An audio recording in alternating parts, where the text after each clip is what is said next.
Chapter 682. Akeley was dumbstruck and speechless for a long time as he stared at the divine essences scattered all over the ground. Earth Elite Zombie poured a sack of divine essences on the ground and stood beside Han Shuo, glaring at Akeley with hostility. It was as though he would rush out and tear Akeley to shreds at a single command from Han Shuo. After learning from Earth Elite Zombie that Metal Elite Zombie was fine, Han Shuo heaved a sigh of relief. He squatted down and sorted the divine essences, saying, 9 divine essences of earth, 32 divine essences of wind, 12 divine essences of death, 28 divine essences of lightning, 16 divine essences of destruction, 5 divine essences of light, and 4 divine essences of life. A total of 106 divine essences. It's really divine essences. You actually did it. Akeley cried out in surprise after a long while. His face was wild with joy. A total of 106 divine essences. My son and I will take 70%, and you will take 30. You can only take 30 pieces. You can take 10 pieces of destruction divine essences, and I will give you 10 pieces of wind and lightning divine essences, making a total of 30 pieces. That's it. Han Shuo raised his head and asked Akeley, do you have any objections? Akeley understood that Han Shuo and his son had contributed the most in obtaining the divine essences. Other than pointing out an address, he had done almost nothing else and had to trouble Han Shuo to save him. He was already very lucky to be able to take 30% of the divine essences. Under the current circumstances, even if Han Shuo were to take all the divine essences for himself, Akeley wouldn't be able to do anything about it. I have no objections to this method of distribution. But since you don't cultivate in the energy of destruction, why don't you give me all 16 of the divine essences of destruction, and I won't take any of the remaining wind and lightning divine essences? Akeley hesitated for a moment and proposed a new distribution method to Han Shuo. No, I also need a few pieces of destruction divine essences. I have a use for them. Han Shuo firmly refused. He said to Akeley, take 10 divine essences of wind and 10 divine essences of lightning. You can exchange them for enough crystal coins to establish a foothold on Elysium. You can also use these 2 divine essences to exchange for divine essences of destruction. In short, you can't take all of them. What do you want the destruction divine gems for? Akeley forced a smile. He did not understand why Han Shuo was so insistent on hogging a portion of the destruction divine gems. Apart from cultivating the elemental energy of death, I also cultivate the laws of destruction. So, I also need a destruction divine crystal.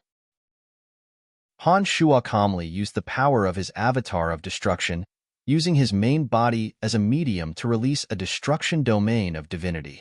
Once the domain of divinity of destruction appeared, Akeley was immediately startled. He cried out in alarm again. You are actually cultivating in 2 elements at the same time? If that's the case, you won't be able to reach the pinnacle of either element. You are too foolish. Han Shuo's 3 souls coexisted, but were independent. Therefore, he did not have to worry about Akeley at all. Han Shuo merely smiled and shook his head, saying, you don't have to worry about that. I know what I'm doing. As he spoke, Han Shuo took the initiative to divide out the divine essences that Akeley deserved from the pile. Han Shuo was rather generous as he did not pick out small pieces of divine essences for Akeley. 10 pieces of destruction divine essences, 10 pieces of wind divine essences, and 10 pieces of lightning divine essences were categorized by Han Shuo into a single category and placed in front of Akeley. This is what you deserve. With these 10 pieces of destruction divine essences, I believe that you will at least be able to reach late-stage low god of destruction. I hope that one day, you will be able to avenge your master. Han Shuo said in a deep voice as he looked at Akeley. Akeley put on a bitter smile and put away the 30 pieces of divine essences. He sighed and said, what a pity. What a pity that there aren't 106 pieces of destruction divine essences. There are only 10 pieces of destruction divine essences. It's not enough for me to make a significant breakthrough. Be content. Divine essences are the safest way to increase your divine energy. 10 pieces of destruction divine essences are very precious treasures even on Elysium. Take good care of them and find a safe place to absorb the energy inside, Han Shuo reminded. Where are you going? Akeley knew that the two were about to part ways after hearing those words from Han Shuo. He had spent some time with Han Shuo and felt that Han Shuo wasn't a bad person. Therefore, he asked Han Shuo this question. If it were anyone else, they would have killed him right away and kept all the divine essences for themselves. Although Han Shuo was a little overbearing, Akeley felt that Han Shuo was at least not a hypocrite. He was a trustworthy friend. I will go to the City of Shadows, but it's hard to say if I will stay there in the future. Let's meet again if fate wills it. Han Shuo had some appreciation for Akeley. Otherwise, he wouldn't have paid 50 blue crystal coins for Han Shuo's divine tablet. Take care. I will find a place in a nearby village to recuperate. After I have recovered my strength and absorbed the divine energy in the destruction divine essences, I might come to the City of Shadows to look for you. Akeley said smilingly. No problem. Here are 5 purple crystal coins. You can keep them. Don't recklessly sell divine essences when you aren't confident. It's too dangerous.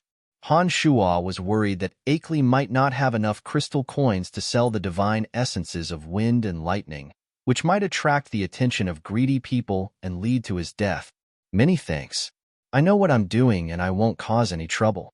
Even if I want to sell divine essences, I will go to the dominions of space and destiny. I won't run the risk of being killed, Akeley assured Han Shuo smilingly. He knew what Han Shuo was worried about.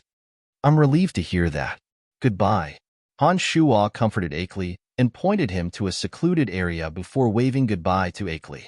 After traveling a few miles away from Akeley, Earth Elite Zombie and Metal Elite Zombie stopped in front of Han Shuo. Han Shuo communicated with Metal Elite Zombie for a while. After confirming that Metal Elite Zombie was safe and sound, Han Shuo prepared to send the two back to the Netherworld. Father, this world is more suitable for us to cultivate, Earth Elite Zombie suddenly said.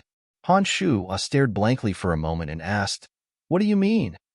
The elements in this world are denser than anywhere else. It is suitable for any advanced life form to live in. But in the Netherworld, only the element of death is the densest. The other elemental energies are inferior to Father's original world. The 5 of us will not be able to make the fastest progress in the Netherworld, Earth Elite Zombie explained to Han Shuo. After listening to his explanation, Han Shuo pondered in silence. After a while, he said, Apart from Little Gold, the 4 of you are on the verge of becoming gods. Before you truly become gods, stay in the Netherworld. After you have formed your divine soul, we will discuss this matter in detail. Understood. Earth Elite Zombie nodded obediently. Then, he looked at Han Shuo pleadingly and said, Father, you must keep those Earth Element divine essences for me. When I have formed my divine soul and body, I will be able to absorb them. Don't worry, I will keep them for you. Han Shuo laughed involuntarily. He thought to himself, these little fellas are getting greedier and greedier. However, Han Shuo came here to keep the Earth Element divine essences for Earth Elite Zombie. Otherwise, he wouldn't have only given Akeley the wind and lightning element divine essences. You must keep them for me. I will soon be able to completely comprehend that old dragon's divine soul. Earth Elite Zombie reminded Han Shuo again, as though he was afraid that Han Shuo would lose the Earth Element divine essences. I know. I will definitely keep them for you. Han Shuo smilingly promised before sending Earth Elite Zombie and Metal Elite Zombie back to the Netherworld. After Earth Elite Zombie and Metal Elite Zombie left, Han Shuo flew towards the City of Shadows according to the directions given by the villagers. On the way, Han Shuo was rather worried. According to Earth Elite Zombie, the 5 Elite Zombies were more suited to grow on Elysium. However, 4 of the 5 Elite Zombies cultivated in the elemental energy of Earth, Life, Fire, and Water. These elemental energies were in conflict with the Calamity Dominions that Han Shuo belonged to. If they were to stay with Han Shuo, it would only be a matter of time before they attracted trouble. However, Han Shuo didn't feel at ease letting them cultivate in the dominions of the 4 overgods. After all, this was Elysium. There were all kinds of powerful gods. Han Shuo was worried about their safety. With that in mind, Han Shuo really didn't know what to do. After all, he had chosen to side with the three overgods of calamity. If people were to discover that he was too close to Earth elite zombie, and would elite zombie who cultivated in the energy of life and Earth, it would put him in grave danger. He might even be treated as a traitor by the Calamity Church. Forget it. I'll stop thinking about it. I'll figure it out when the time comes. Han Shuo didn't want to think too much about it. After all, he had chosen to side with the three overgods of calamity. The Darkness Dominion was many times larger than Profound Continent. As one of the 5 major cities of the Darkness Dominion, the City of Shadows was famous throughout the Darkness Dominion. Although it was called the City of Shadows, it actually included dozens of smaller cities and fortresses. Perhaps any one of those fortresses was even larger than the Lancelot Empire. When Han Shuo finally arrived at the domain of the City of Shadows, he discovered that there was still a long way to go before he could actually enter the city. There were many small villages on the outskirts of the city. Silhouettes of people could be seen in those villages. Han Shuo could sense a multitude of life auras. After passing through 13 small villages, Han Shuo finally arrived at a fortress on the outskirts of the City of Shadows. Before he arrived at the fortress, Han Shuo saw 6 boundary towers that towered into the clouds. The tops of those boundary towers were flickering with dark radiance. They released waves of powerful boundaries in the shape of hexagrams that constantly spread from the fortress to the surroundings. Without a divine tablet or crystal coins, it was impossible to enter such a fortress. At the center of the boundary towers of the fortress, there were some divine guards whose faces Han Shuo couldn't see through the darkness. They were coldly observing every passerby walking towards the fortress. Han Shuo mingled with other gods cultivating in the energy of darkness, death, and destruction as he made his way to the fortress.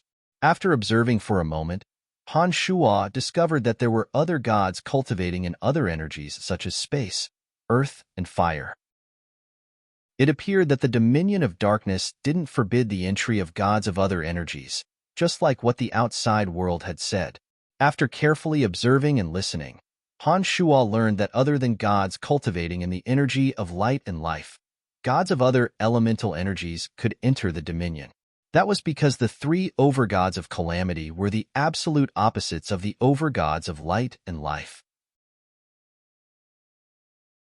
Chapter 683. At the entrance of the fort, Han Shuo handed over his divine tablet and 50 blue crystal coins. That person took Han Shuo's divine tablet and placed it inside a pentagram divine weapon. He nodded and returned the divine tablet to Han Shuo, indicating that he could enter the fort. The divine tablet was the pass to travel on Elysium. Without the divine tablet, one would not be able to enter the fort. Other than the divine tablet, one would also need 50 blue crystal coins. Otherwise, one would not be able to enter the fort. Han Shuo observed for a moment and discovered that there was an endless stream of people entering the fort. The weakest among them were demigods. The majority of them were base gods and low gods. Mid-gods were a rare sight, and high gods of higher levels were nowhere to be seen. Han Shuo followed those people into the fort. When he arrived at the entrance, he took a closer look and realized that he was in Fort Verka. The first thing Han Shuo saw after entering Fort Verka was a row of divine guards wearing dark armor. Each and every one of them was vigilantly sizing up the newcomers. They were maintaining order in Fort Verka so as to prevent any conflict from happening at the entrance which would affect the smooth flow of the fort. After listening attentively for a while, Han Shuo gradually understood that Fort Verka was managed by the House of Croton. The House of Croton was in charge of the fort's security and tax collection, as well as maintaining order in the fort. Donna had once told Han Shuo that there were many family clans on Elysium. All kinds of forces could be found in every corner of the continent. Those family clans, big and small, controlled a lot of territory on Elysium for the 12 overgods. They swore loyalty and devotion to their overgods. Some ancient family clans possessed enormous strength and might even control one or several cities. There were also some family clans that were relatively weak and could only control a few forts or towns. For example, the House of Croton that controlled Fort Verka could only be considered as a third-rate family clan. But when Han Shuo entered Fort Verka, he discovered that the fort was at least 5 times larger than Bretel City. However, it only had a population of a little over 1,000 people. Demigods and base gods made up the majority of the population. There were less than 300 true gods and only a dozen or so mid-gods. Han Shuo was in no hurry to leave Fort Verka. He strolled along the streets and alleys of the fort to experience the true difference between Elysium and Profound Continent. Perhaps because there were no experts in Fort Verka that could pose a threat to him, Han Shuo boldly ordered Cauldron Spirit to release a few demon generals to fly around Fort Verka. Soon, he learned the situation in Fort Verka. The situation in Fort Verka wasn't too different from some cities on Profound Continent. The fort was managed by the House of Croton. All residents were bound by the house and had to pay taxes every year. Correspondingly, the Croton clan would ensure their safety and allow them to cultivate in peace. After roaming around the fort with his mystical demons, Han Shuo discovered that the only difference was that everyone's main goal was to improve themselves through cultivation. Surveying every corner of Fort Verka, Han Shuo discovered that there were many shops of various sizes selling all kinds of low-grade divine weapons, as well as some rare materials used to refine divine weapons. There were also some divine scrolls that recorded some basic knowledge about the energy of various energies. There were also many divine tempering fields where gods could exchange cultivation insights and spar under the protection of the large-scale defensive boundaries in the divine tempering fields in hopes of making breakthroughs. When Han Shuo discovered that divine scrolls of various energies were being sold, he was immediately tempted. He immediately headed for the largest divine scroll shop. Ever since he parted ways with Audiobook, Han Shuo's 2 avatars had been absorbing divine essences of death and destruction inside the cauldron of myriad demon. The divine essence of death had devoured a portion of that god hunter's divine energy. After absorbing 2 more pieces of divine essence of death, Han Shuo had advanced to late-stage low-god realm in one fell swoop. This avatar of Han Shuo's had previously fused with the divine soul of a mid-god and obtained all of that mid-god's cultivation insights. With this advantage, when the divine energy in Han Shuo's body accumulated to a certain level, he could easily advance to late-stage low-god realm. Recently, that avatar of Han Shuo's had temporarily stopped absorbing divine essences.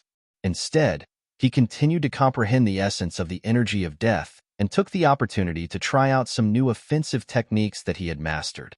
As for his avatar of destruction, it was rather troublesome for Han Shuo. After absorbing the energy of the 2 pieces of divine essence of destruction, Han Shuo felt that the divine energy in his body had reached a critical point.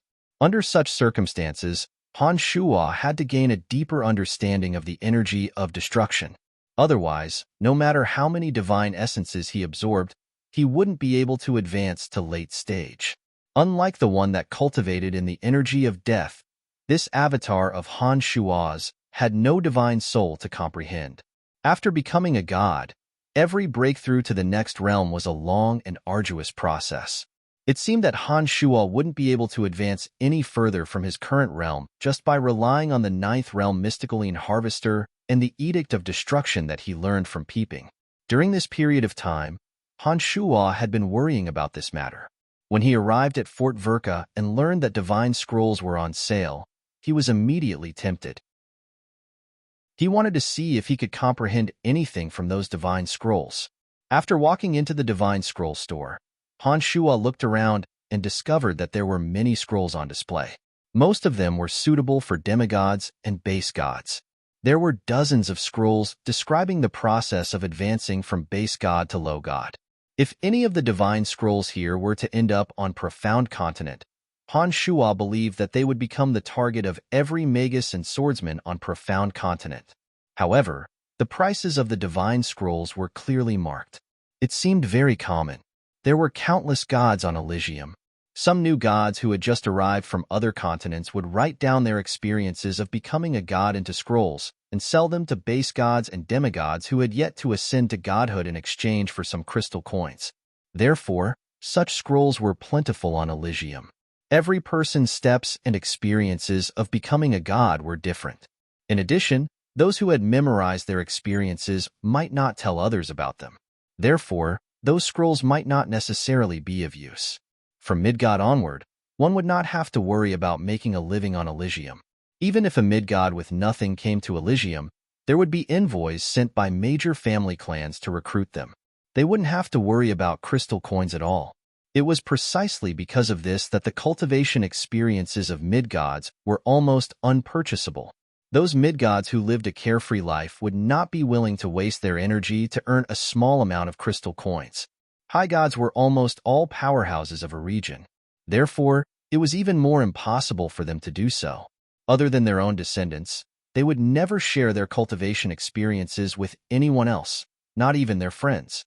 Han Shuo did not know if these cultivation experiences would really be useful to him. Therefore, he wanted to test it out first. When he arrived at the section where the energy of destruction was categorized, Han Shuo lowered his head to look at the scrolls below the boundary. He discovered that the prices ranged from 3 to 10 purple crystal coins. "Can I take a look first?" Then, he raised his head and asked a sweet-looking young lady who cultivated in the elemental energy of darkness. She only possessed base god strength. "I'm sorry, but divine scrolls are different from other products. The content recorded inside might only be a few sentences. If you take a look and memorize it without buying it, we will be at a disadvantage," the young lady explained in a refined and courteous manner with a professional smile on her face. "All right then, give me the 3 purple crystal coin scroll." Han Shuo took out 3 purple crystal coins and handed them to the young lady with a smile. "No problem." The young lady took out a dark blue divine stone and shone it at the scroll. The divine scroll priced at 3 purple crystal coins flew out from the boundary and attached itself to the divine stone in her hand.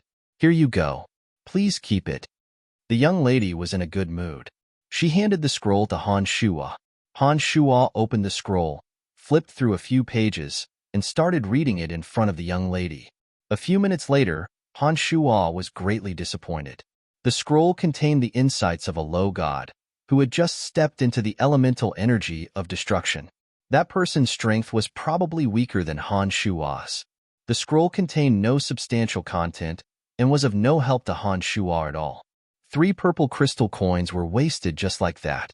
"Do you need any other scrolls? I believe the divine scroll priced at 10 purple crystal coins would be more suitable for you. Do you need it?" The young lady asked Han Shuo with a beaming smile. "Let me have a look." Han Shuo had obtained more than 100 purple crystal coins from killing Kaiser and Erickson. He didn't particularly care about a few purple crystal coins. As he spoke, he took out another 10 purple crystal coins and handed them to the young lady. "All right." The young lady smiled sweetly. After accepting Han Shuo's purple crystal coins, she handed the divine scroll priced at 10 purple crystal coins to Han Shuo and smilingly said, "The price is different, and so are the levels. Perhaps this one has what you need." "I hope so," Han Shuo casually replied. He then unfolded the divine scroll and started reading it again. "Huh," Han Shuo softly exclaimed. This divine scroll similarly didn't contain any insights. However, it recorded a method of attack called the Orb of Destruction. It was a method to rapidly condense the divine energy in one's body into a sphere and revolve it within the domain of divinity in accordance with the Edict of Destruction. The scroll described in detail the method to condense the Orb of Destruction. However, the description of how to revolve it within the domain of divinity in accordance with the Edict of Destruction was rather vague. Han Shuo must have deliberately concealed it. It appeared that the young man must have comprehended this method of attack by himself. He had no choice but to make scrolls to sell because he was in dire straits. However, he didn't want others to fully understand his method of attack. Therefore, he deliberately left it vague. "This isn't bad." Han Shuo nodded smilingly. He looked at the remaining scrolls within the boundary and was about to offer to take a look at the rest when the young lady suddenly smiled and said, "Wait a moment. I've kept a scroll of the Edict of Destruction for myself. I think you will be interested in it." Chapter 684. "Oh." Han Shuo looked at the shop assistant with interest, unable to guess what she meant. He asked with a smile, "How did you know I would be interested? You have enough crystal coins and care so much about the power of destruction. I believe you wouldn't mind spending a large sum of money to buy a scroll that you really need. I can guarantee you that my scroll is more useful than anything here." The young girl was unhurried as she said with a smile, "How much are you selling your scroll for? I'll say this first, if it's not worth that price, I'll ask for a refund." Han Shuo said as he stared at her after thinking for a moment. "No problem. If you don't think it's worth it, I'm willing to return the crystal coins to you." The young girl was full of confidence. She looked left and right to ensure that no one was paying attention to her before carefully taking out a yellow divine scroll. This scroll looked like it had been repeatedly flipped through. 40 purple crystal coins, not one less. The young girl waved the scroll in front of Han Shuo and said with a stern expression, "Here, 40 purple crystal coins, here you go." Han Shuo took out 40 purple crystal coins and handed them to her, thinking that the price of this scroll was really high. 40 purple crystal coins could be exchanged for a lot of things. It wasn't a small amount. "I'll give you the scroll. You won't be disappointed, I promise." The young girl handed the yellowed scroll to Han Shuo, full of confidence. Han Shuo didn't know where the young girl's confidence came from. He opened the scroll and quickly memorized the contents on it. The yellowed divine scroll was suddenly burned to ashes. "There's no way I can return it now," the young girl hurriedly argued when she saw Han Shuo burn the divine scroll to ashes. "Those 40 purple crystal coins belong to you," Han Shuo said in a deep voice as he looked deeply at the young girl. "Do you still want to look at other things?" The young girl smiled lightly and pointed to the other scrolls below the barrier. "No need." Han Shuo shook his head and pondered for a moment before asking again, "How did you get the scroll you sold me?" "I'm sorry, I can't tell you about that." The young girl put on a vigilant face and reminded Han Shuo, "You don't need to know where it came from. I don't know what's written on it, so there's no point asking me." Han Shuo nodded and sized her up a few more times before saying, "Goodbye."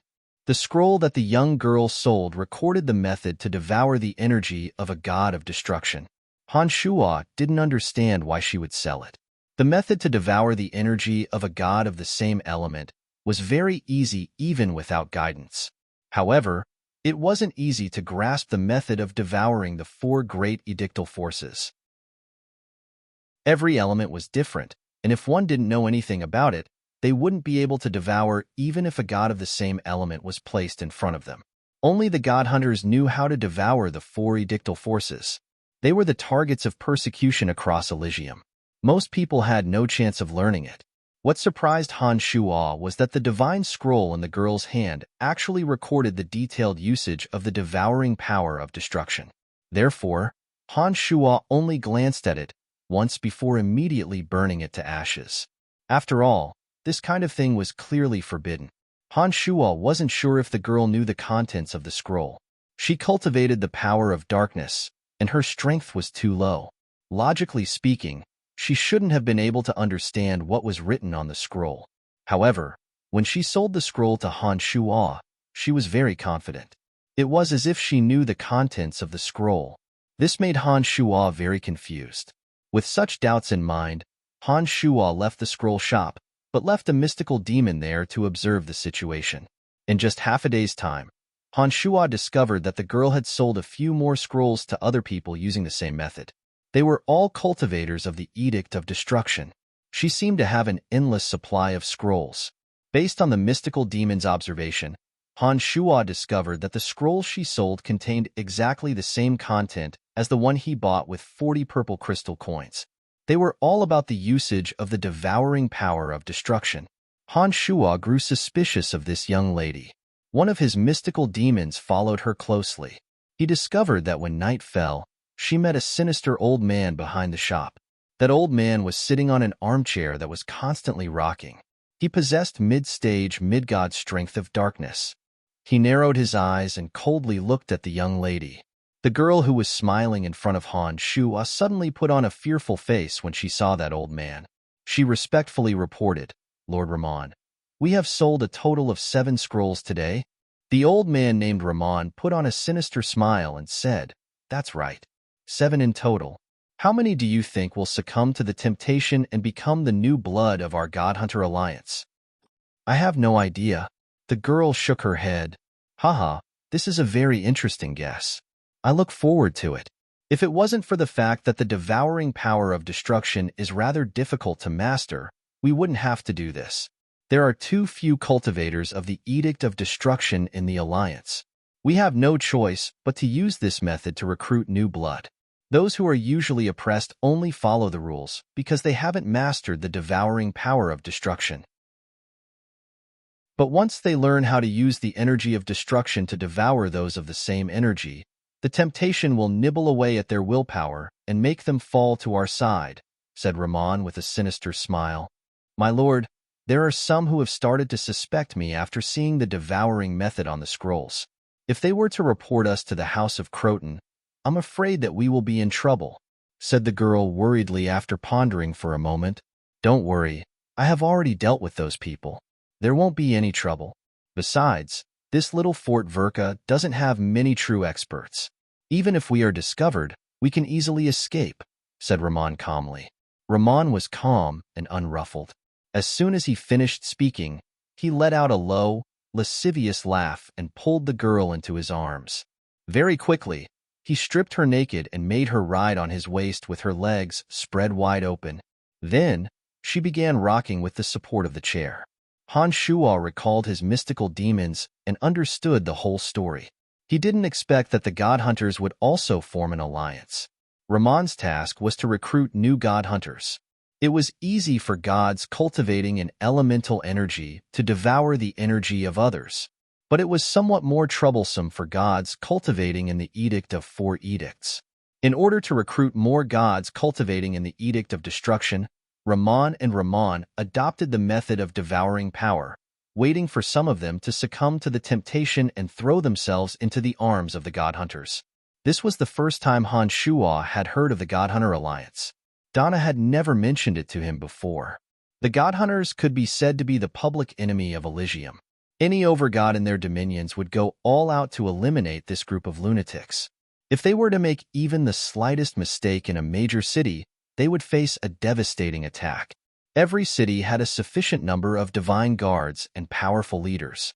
Those God Hunters wouldn't dare to recruit new blood so recklessly in major cities. Only in strongholds like Verka, where the defenses weren't as tight, would they be able to easily escape even if they were exposed. They wouldn't be caught and killed on the spot. Ramon was one of them. Han Shuo didn't know how high his position in the God Hunter Alliance was. In addition to the fact that Ramon cultivated in the elemental energy of darkness, Han Shuo wasn't too interested in him. Although the God Hunter Alliance was extremely vicious, they had never harmed Han Shuo in any way. Therefore, after learning the ins and outs of the matter, Han Shuo didn't pay too much attention to them and didn't intend to get involved in their business. Han Shuo silently recalled the mystical demon that had crossed Ramon's barrier of darkness. Instead of immediately setting off for the City of Shadows, Han Shuo found a gymnasium and stayed there for the time being. He wanted to study how to condense and attack the Orb of Destruction. As long as one paid enough crystal coins, one could use any of the many training fields in Fort Verka. Han Shuo used 3 purple crystal coins to rent a training field that covered an area of 1,000 square meters and was equipped with an isolation boundary. The lease was for half a year. According to the method of condensing the Orb of Destruction written on the scroll, Han Shuo used 2 months to successfully compress the divine energy in his body and form an orb that emitted intense energy of destruction. The orb was only the size of a palm and was pitch black in color. There seemed to be liquid divine energy flowing within it. After successfully condensing the Orb of Destruction, 1/5 of the divine energy in Han Shuo's body was extracted and concentrated on the Edict of Destruction. Han Shuo tried to manipulate the Orb of Destruction according to the trajectory of the Edict of Destruction recorded on the scroll, but couldn't get the hang of it. He knew that the person who made the scroll had deliberately distorted some of the details so that people wouldn't be able to unleash the full might of the Orb of Destruction. Han Shuo's consciousness was powerful, and he was very patient. He believed that as long as he kept experimenting with the Orb of Destruction using the marvelous power of his consciousness, he would be able to find the most appropriate way to use it. On this day, as Han Shuo was still experimenting with new ways to manipulate the Orb of Destruction in the gymnasium, a jingle suddenly sounded in front of the gymnasium. Han Shuo immediately sent his avatar of destruction into the cauldron of myriad demon. Puzzled, he went to the gymnasium and asked, "Zoya, didn't I say that no one is allowed to disturb me?" "My apologies, there are a few lords who wish to see you," said Zoya helplessly. He was in charge of this gymnasium. According to the rules, as long as the user paid the required fee, they shouldn't disturb the user. "You are Brian. You cultivate in the energy of destruction, right?" asked a graceful young woman with long red hair that cascaded down her back. She took a deep look at Han Shuo before asking, "That's right. What can I do for you?" asked Han Shuo puzzledly. He could tell that this woman also cultivated in the energy of destruction and was a late-stage low god. Her realm was slightly higher than that of Han Shuo's avatar. Recently, many cultivators of the Edict of Destruction in Fort Verka had their divine energy devoured and died. Those people must have died in the hands of cultivators of the Edict of Destruction. I have been ordered to investigate any suspicious individuals. "Come with me," she explained briefly before she turned around and walked towards the exit. The divine guards behind her gestured for Han Shuo to follow them. Chapter 685. After hearing those words, Han Shuo could roughly guess what was going on. The scrolls that Ramon had secretly distributed must have taken effect. Someone must have failed to resist the temptation and attempted to devour another cultivator of the Edict of Destruction. Han Shuo did not take a single step out of the gymnasium, nor did he release his mystical demons to spy on the situation in Fort Verka. He had no idea what the situation was like. However, judging from how the House of Croton had mobilized such a large force to interrogate any cultivator of the Edict of Destruction, the situation should be very bad. After pondering silently for a moment, Han Shuo became rather curious as to how they were going to interrogate him. Therefore, he followed the woman and left the gymnasium. After exiting the gymnasium, Han Shuo immediately discovered that there were a few other cultivators of the Edict of Destruction waiting outside. They were not wearing the special armor of divine guards and were likely to be interrogated just like Han Shuo. "Come with me. We just want to figure out the situation. We won't take up too much of your time." After bringing Han Shuo to the gymnasium, the woman with long fiery red hair pondered for a moment before she spoke. "Miss Eunice, what's the situation?" Recently, mournful and strange howls have been frequently heard in Fort Verka at night. Could it be that the god hunters have invaded in large numbers? A burly man asked worriedly as he looked at the red-haired woman. The red-haired woman named Eunice swept her gaze across the few low gods of destruction, including Han Shuo. She said in a cold and indifferent manner, "This is Fort Verka under the protection of our House of Croton. Would the god hunters dare to be impudent in broad daylight? Humph. But what is certain is that there are indeed god hunters inside the fort. They might even be some of you. If we don't interrogate them properly, and they cause a few more incidents, the people will indeed be in a state of panic." Han Shuo sneered in his mind. Having heard Ramon's conversation, Han Shuo knew that Ramon did not attach any importance to the House of Croton at all. That was why he was acting in Fort Verka. Eunice should be a member of the House of Croton. It appeared that she did not know how difficult the opponent they were about to face would be. Miss Eunice is right. The god hunters wouldn't dare to come out in broad daylight. Another person said with righteous indignation, "Those damnable god hunters deserve to be punished. If I, Lacey, were to encounter those god hunters, I will definitely teach them a lesson. It's good enough that you're still alive. Don't talk big in front of me." Among those who died, one of them was a late-stage low god. With your strength of a mid-stage low god, you are nothing but their prey. Eunice mocked him with disdain. The man laughed awkwardly and did not refute. He seemed to be afraid of Eunice. "What?" The burly man who first asked the question cried out in surprise. "Even a late-stage low god has been killed?" "That's right. That's why all of you must be careful. Don't be arrogant and think that you can handle it. If you encounter anyone suspicious, you should immediately shout for help. The divine guards have been patrolling the area recently. They will arrive very soon." After saying those words, Eunice added, "But before that, I want to make sure that all of you are innocent. If you happen to be a god hunter, I will kill you with my own hands, no matter who you are." Those who knew of Eunice's identity and strength became as quiet as cicadas in winter after hearing those words. They seemed to be very afraid of this red-haired woman. "Miss Eunice, the interrogation is done. We can go now," a divine guard beside her suddenly said to Eunice while fiddling with a miniature compass on his left wrist. "Everyone, follow me. If anyone dares to leave halfway, I will treat him as a god hunter and kill him on the spot. Take care." Eunice waved her hand and led the party towards the center of Fort Verka. The party, including Han Shuo, silently followed behind Eunice. Soon enough, Eunice led Han Shuo and the party to the largest gymnasium in Fort Verka. This gymnasium was managed by the House of Croton. It occupied a vast area and was fully equipped with all kinds of facilities. Eunice led Han Shuo and the party to the gymnasium.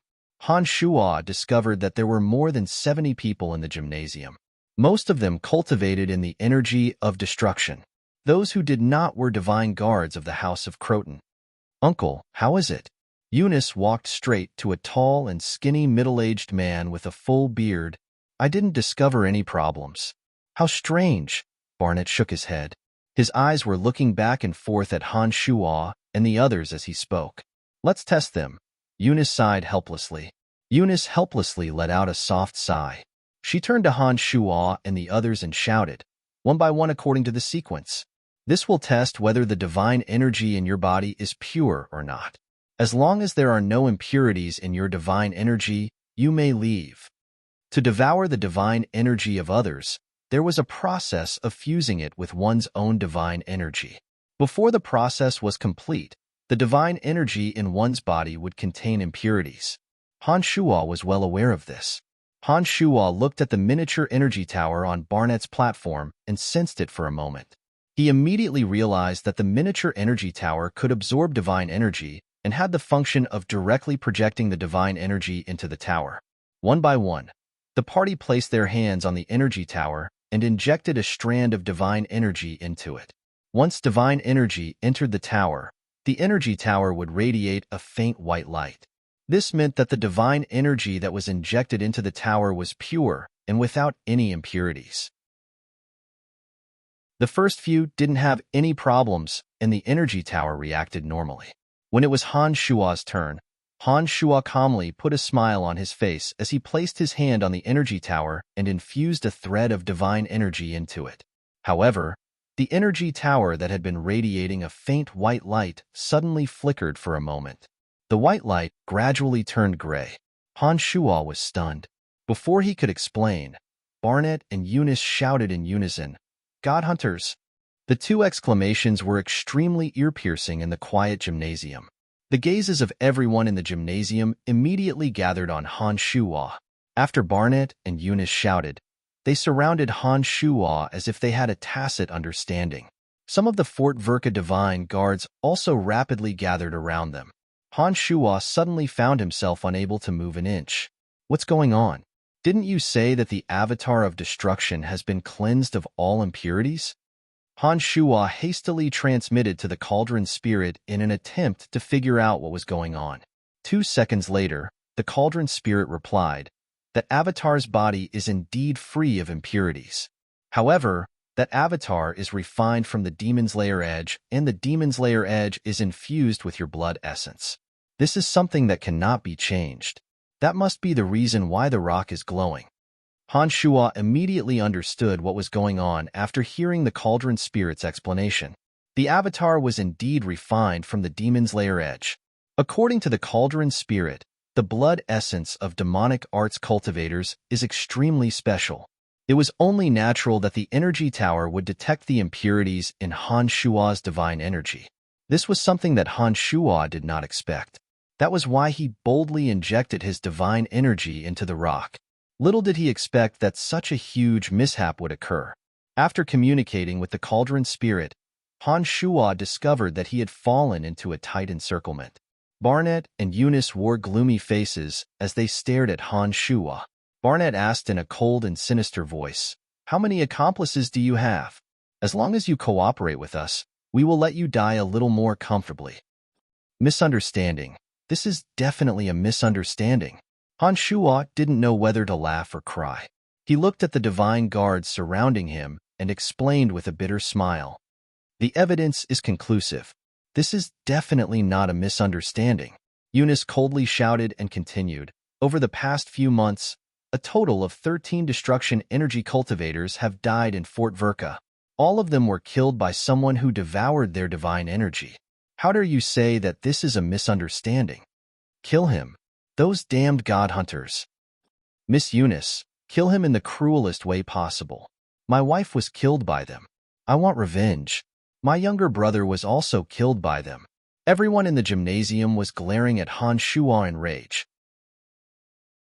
Some of them had relatives and friends who were killed by the divine energy.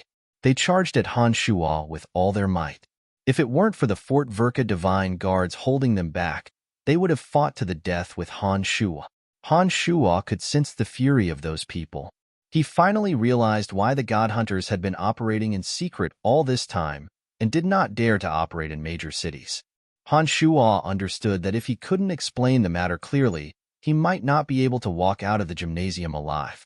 Even if he escaped using demonic disassembly, he would not be able to establish a foothold on Elysium with his divine tablet. It's a misunderstanding. It really is a misunderstanding. Han Shuo explained in a bitter smile. Youngster, you still dare to quibble at this point? Hee hee. Don't tell me you want me to kill you and dig out all the secrets in your soul. Barnett sneered sinisterly. He was a mid-god cultivating in the energy of death, and he had his own way of doing things. I really am not a god hunter, replied Han Shuo in a bitter smile. Then how do you explain the anomaly in the energy towers? Asked Eunice impatiently. She was ready to attack at any moment. I cultivate in two energies. There are two types of divine energies in my body. That is why this anomaly occurred. Han Shuo hastily explained. He immediately deployed the divine energy of his avatar of death and formed a domain of divinity around him. Then, his divine energy changed and the domain of divinity changed from the energy of death to the energy of destruction. Huh! The crowd exclaimed in surprise. They started sizing up Han Shuo with strange gazes. Barnett waved his hand and gestured for the divine guards to step back. I didn't expect that there would be an idiot like you who cultivates in two energies at the same time. You will only achieve nothing by doing that. Worse still, the two energies will clash and you will die, said Eunice to Han Shuo as though she was looking at an idiot. Then, she turned to Barnett and asked, Uncle, such an idiot can't be a god hunter, right? Definitely not. Barnett nodded in agreement. He then turned to Han Shuo and said, All right, you may leave now. Han Shuo put on a bitter smile. Just as he was about to return to his room and continue cultivating the orb of destruction, he suddenly discovered that Ramon had brought a few people to the gymnasium. Those people, just like Han Shuo, had obtained the special scrolls from that shop.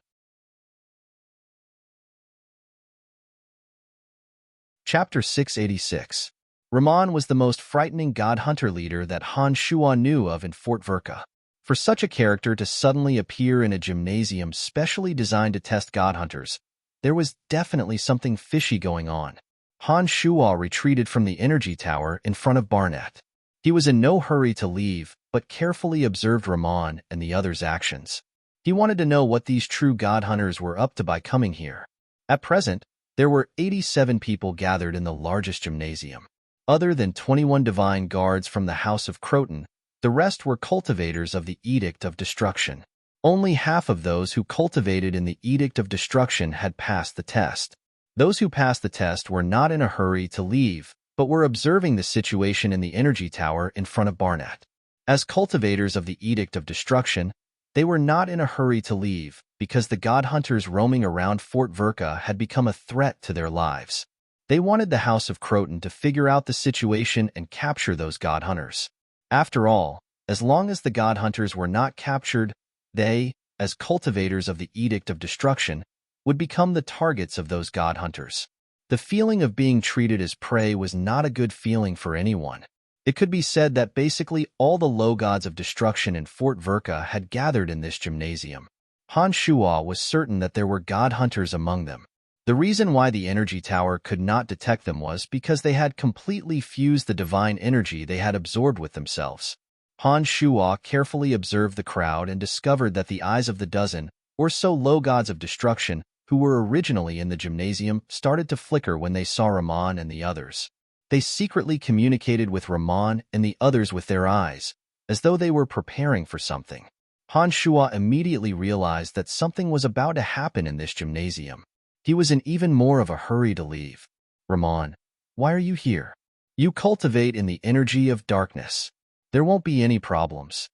Barnett recognized Ramon and shouted at the approaching Ramon. Haha, I brought my friend here to take the test. I'm just cooperating with you, replied Ramon with a warm smile. He did not look as cold and sinister as he did back in the shop. It seemed that this man was very good at disguising himself. Thank you. Barnett expressed his gratitude and instructed the divine guards in front of him. Make way. Let Ramon and his friends come first. Ramon was a mid-god, but no matter where one was, powerful people would always enjoy special privileges. There were only so many mid-gods in Fort Verka. As a member of the House of Croton, it was normal for Barnett to be familiar with Ramon. Ramon led a few people who cultivated in the energy of destruction through the crowd and arrived in front of Barnett. Like Han Shuo, those who had seen the scroll that Ramon had deliberately distributed but did not rebuke him on the spot had all infused their divine energy into the energy tower. The energy tower then emitted white light as usual, indicating that they were fine. But Han Shuo was almost certain that the people who came with Ramon were the culprits of the murders in Fort Verka. The fact that the energy towers didn't emit white light could only mean that they had fused with the divine powers. There's no problem. I believe Ramon is your friend. He wouldn't do something so suicidal. Banite nodded. He seemed to be very familiar with Ramon. Of course. Ramon laughed heartily. However, his eyes were roving all over Eunice's body. He smilingly said, Miss Eunice, you have been working hard these past few days. Those matters must have troubled you, haven't they? There was a trace of lecherous glint in his eyes as he looked at Eunice. Those without keen senses like Han Shuo would not have noticed it. As a member of the House of Croton, this is what I should do. There's no need to talk about hard work, said Eunice coldly. For some reason, she had an instinctive disgust for Ramon. Every time she saw him, she would feel uncomfortable all over. Miss Eunice, if there's anything you need my help with, please don't hesitate to ask. Ramon's eyes roamed all over Eunice's body. His gaze lingered on her chest for the longest time. No need. Eunice coldly snorted and flatly refused. Women were very perceptive in this regard. She had long known that Ramon had lusted after her. She was also aware of the sordid affair between Ramon and the salesgirl in the store. Therefore, she was very disgusted with Ramon. No matter how Ramon tried to please her, she would never show him any kindness. Ramon did not get angry. He merely laughed dryly. When he lowered his head, a fierce glint flashed across his eyes. All right, Ramon, you may leave with your friend. Barnett smiled faintly. He was also aware of Ramon's feelings for Eunice. However, as the House of Croton was in charge of everything in Fort Verka, he was not afraid that Ramon would dare to do anything immoral to Eunice. Ramon nodded and turned to leave. Along the way, he kept exchanging glances with some of the people in the crowd. Those who met Ramon's gaze all nodded almost imperceptibly, as if telling Ramon that everything was ready. Han Shuo carefully kept his guard up as he observed every little action of those people. He knew that a good show was about to unfold. Han Shuo, who possessed true strength that allowed him to be unafraid of a late-stage mid-god, was not the least bit worried about his own safety. Instead, he wanted to see what Ramon was going to do. Under Han Shuo's watchful eyes, Ramon had arrived at the entrance of the gymnasium and was about to leave. Han Shuo was astounded. He thought, did I make a wrong judgment? Could it be that Ramon has no intention of doing anything here? Right at this moment, while most of the people's attention was once again focused on the energy tower in front of Barnett, a dark golden sphere suddenly appeared in Ramon's hand. Barnett, Eunice, and the other members of the House of Croton were busy testing the others and did not notice Ramon at all. Ramon did not let Han Shuo wait a second longer. He immediately tossed the dark golden sphere into the air. Suddenly, a terrifying aura of destruction violently gushed out from the sphere. It flooded every corner of the gymnasium like a breached dam and formed a domain of divinity that enveloped the entire gymnasium. What's going on? The gymnasium was filled with cries of alarm. There were so many people cultivating in the energy of destruction, and the gymnasium was so small. The terrifying energy of destruction that suddenly erupted immediately caused the crowd to gasp in bewilderment. God damn it! Who deployed his domain of divinity? Some of the people who couldn't figure out what was going on cursed. Barnett, who was testing at the energy tower, suddenly had a huge change in expression. He cried out in alarm. Who is it? This is Fort Verka under the City of Shadows. Who dares to be so presumptuous here? Barnett could sense that the aura of destruction that suddenly erupted in the gymnasium was not something he could withstand. Uncle, the intruder is very terrifying. I have never felt such terrifying energy of destruction. Eunice, who was relatively calm, softly shouted to Barnett. She was on high alert as though she was facing a formidable enemy. The dark golden sphere floating above the gymnasium continued to release the aura of destruction. It formed a domain of divinity that enveloped the entire gymnasium. When the crowd discovered that the intruder was the dark golden sphere floating above their heads, they raised their heads to look at it. Suddenly, ink-black spheres of light flew out from the dark golden sphere and flew toward the boundary above the gymnasium. Those ink-black spheres of light attached themselves to the boundary above the gymnasium and started moving at an extremely fast speed. Wherever the spheres of light passed, they would leave behind trails of electricity that changed the structure of the boundary above the gymnasium. The aura of destruction in the gymnasium grew denser and denser. Han Shuo was greatly astonished. His eyes were glistening as he stared at the boundary. He did not dare to relax for even a moment. The energy of destruction contained in the ink-black spheres of light that flew out from the dark golden sphere was too obvious and too concentrated. Han Shuo, who had been secretly cultivating the orb of destruction for some time, could immediately tell that those ink-black spheres of light were orbs of destruction. The orbs of destruction were constantly flying above the boundary, leaving behind trails of black electricity that changed the structure of the boundary. This caused Han Shuo to be even more puzzled. The scrolls that Han Shuo used to cultivate the orb of destruction came from Ramon's scroll shop. This made Han Shuo even more puzzled. Who are you? Show yourself. Barnett shouted at the top of his lungs. His voice was extremely penetrating. It appeared that he was trying to attract the attention of the divine guards outside the gymnasium. It's useless. No one will be able to hear anything that happens here. Even if you shout yourself hoarse, your voice won't be able to penetrate the barrier. Ramon suddenly walked back the way he came, a sinister smile on his face. He had a calm expression on his face. It's you, Eunice cried out in surprise. Her pretty face was ice cold as she asked, Who are you? How dare you cause trouble in our Fort Verka? Miss Eunice, you will soon know who I am. Hee.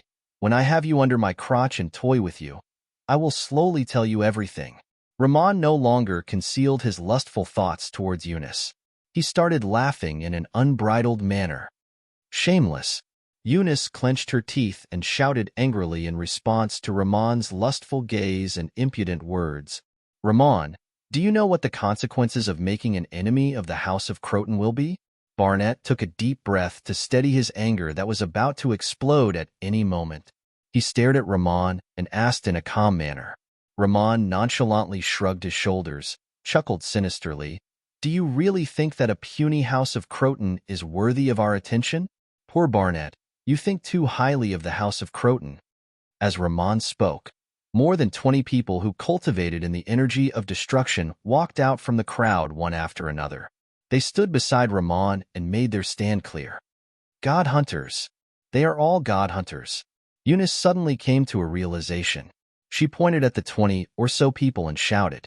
She was so angry that her body was trembling. She secretly blamed herself for not discovering their identities earlier. Those people standing beside Ramon coldly faced Eunice's accusation and did not utter a word. Kill them. Those damned God hunters. Their existence is our nightmare. Lacey, who was once brought here by Eunice along with Han Shuo, shouted in righteous indignation. He had been fawning over Eunice all this time, and it was obvious that he adored her. Now was the perfect opportunity to stand up for her. After he shouted, those victims who cultivated in the energy of destruction immediately responded. Although Ramon's side had more than 20 god hunters who cultivated in the energy of destruction, Barnett and Eunice had more than 20 divine guards. In addition to those who were not god hunters, Ramon and Eunice's side had more than 20 divine guards. When Eunice saw that Lacey had taken the lead to help her, she smiled at him as a way of expressing her gratitude. Lacey became even more excited after seeing Eunice's smile. He took the lead and walked towards Ramon and the others. It seemed that he was prepared to take the lead and win Eunice's favor. Idiot! Han Shuo cursed in his mind. He thought to himself, if Ramon dares to reveal his identity with so few people, it means that victory is already in his grasp. But this Lacey, in order to win Eunice's favor, is he tired of living? Just as Han Shuo expected, before Lacey could reach Ramon, 3 orbs of destruction fell from the sky in a crisscross pattern and instantly bombarded Lacey's body. He let out a miserable shriek. Under the gazes of the crowd, Lacey's divine body abnormally swelled up. His bony body suddenly expanded to 3 times its original size and was still expanding. Poof! A muffled explosion sounded from his body. Lacey's divine body that had expanded to its limit shriveled up at an even faster rate. He collapsed to the ground as though he was boneless. Blood flowed out from every pore of his divine body. Impulsive youngsters usually don't come to a good end, Ramon softly concluded. Soon after, he put on a sinister smile and said, "Why would we show ourselves if we weren't absolutely certain? What do you guys think?" Upon hearing those words, the group of people that had followed Lacey and were about to attack Ramon and the others came to a sudden halt. After thinking for a moment, none of them dared to act rashly. It wasn't easy for us to create such an opportunity to gather all those who cultivate in the Edict of Destruction together. This is all out of good intentions. As long as you all cooperate with me, I believe that most of you will be fine. Ramon nodded in satisfaction when he saw that the group had stopped advancing. Ramon, we will not compromise with you. God hunters are nothing but a bunch of scoundrels. Don't even think of making us join your evil deeds, shouted Barnett in a cold voice. He took the lead and walked towards Ramon. The divine guards of the House of Croton and Eunice immediately followed behind him. It's not up to you to decide whether or not you will join us in our evil deeds. Ramon put on a mocking smile. He pointed at the god hunters behind him who also cultivated in the Edict of Destruction and said, in the past, they didn't know how to use the energy of destruction to devour others. That was why they were content with the status quo. But look, after I told them the method, didn't they become the same kind of people as us? Barnett, you've never tasted that wonderful feeling. That's why you're saying that. If you've used the power of death to devour someone, you'll know that it's the most memorable feeling. Do you want to try it? I want to know what it feels like to kill you. Barnett was not swayed by Ramon's words. He resolutely walked towards Ramon. Barnett, don't be so impulsive. Don't you want to know what I am trying to do? Seeing that his persuasion was ineffective, Ramon resorted to another method to pique Barnett's curiosity. Clearly, Ramon's method was effective. Barnett stopped, stared at Ramon, and asked, "What are you trying to do?" "You will know very soon." Ramon proudly pointed at the boundary that enveloped them and shouted to the crowd, "The boundary is shrinking. If you don't want to die, gather at the center. I will bring you to a place where you can escape the fate of being bombarded by the energy of destruction on the boundary." Upon hearing those words, the crowd raised their heads and looked at the sky. Sure enough, they discovered that it was just as Ramon said. The boundary that looked like an enormous cover that completely sealed off the gymnasium was shrinking bit by bit as the orbs of destruction rolled down. Thin and long electric sparks were leaping on the surface of the boundary, forming waves of energy of destruction. The dark golden sphere that had been hovering motionlessly above their heads had stopped spewing orbs of destruction. It was like an eye coldly looking down at the crowd, giving off a terrifying pressure. By now, Han Shuo, who was hiding among the crowd, was almost certain that the dark golden sphere was an extremely powerful divine weapon and its owner was absolutely a terrifying high god cultivating in the energy of destruction. Only a divine weapon in the hands of a high god could produce such a terrifying effect. There were approximately 300 orbs of destruction drifting out from the dark golden sphere. All of them attached themselves to the boundary and revolved. Based on what Han Shuo knew about the scroll, he believed that the owner of the dark golden sphere was the person who produced the scroll and mastered the orbs of destruction. It was precisely with this understanding that Han Shuo, who could use the Earth elite zombie to leave from the depths of the Earth, didn't take advantage of the chaos to escape. Instead, he boldly mingled in the crowd and watched the development of the situation without batting an eyelid. The boundary outside the gymnasium was still shrinking. Ramon, who was standing at the center of the gymnasium, had erected another bidirectional spacetime portal. The bidirectional spacetime portal was a special divine weapon used for short-distance teleportation. It was manufactured by mighty gods cultivating in the Edict of Space and was extremely precious. By utilizing the bidirectional spacetime portal, two people who owned two portals could freely travel back and forth to meet each other. The original creator of the bidirectional spacetime portal was to make it convenient for a couple in a foreign land to meet each other. That couple did not cultivate in the same energy. One cultivated in a secret location in the north of Elysium that was rich in elemental energy, while the other cultivated in the south of Elysium that was rich in elemental energy. If the couple wished to meet each other, they would have to travel across more than half of Elysium. That was how the bidirectional spacetime portal came into being. Although the bidirectional spacetime portal could not be used for interplanar teleportation, it could be carried around and was very convenient. As the materials needed to construct the bidirectional spacetime portal were rather precious and could only be manufactured by high gods cultivating in the Edict of Space, the bidirectional spacetime portal was exceedingly precious and ordinary people could not possibly own one. Ramon was just a mid-god of darkness. Logically speaking, it was impossible for him to own such a precious bidirectional spacetime portal. As soon as Ramon erected the bidirectional spacetime portal, Han Shuo immediately realized that it must have belonged to the owner of the dark golden sphere. While Han Shuo was pondering, Ramon laughed loudly and pointed at the opened portal. He smilingly said, "Go in if you don't want to die. Barnett, if you want to know what's going on, you have to go in too. I don't mind telling you that the boundary around here was created by a high god divine weapon. If you don't go in, you will die." "Humph, I'll go in and see what you're up to." Barnett coldly groaned and strode into the portal. However, he seemed to have lost some of his confidence. Han Shuo knew that he had no other choice. "Little beauty, you go first. I'll be with you shortly," said Ramon with a big smile when it was Eunice's turn. Pooh. Eunice could not restrain the disgust in her heart. She spat on Ramon's face to make her stand clear. But when Eunice spat on Ramon's face, she panicked. By then, her Uncle Barnett had already entered the portal. Most of the people who stayed behind were on Ramon's side. She was afraid that Ramon would take drastic action. To the crowd's surprise, Ramon did not immediately flip out.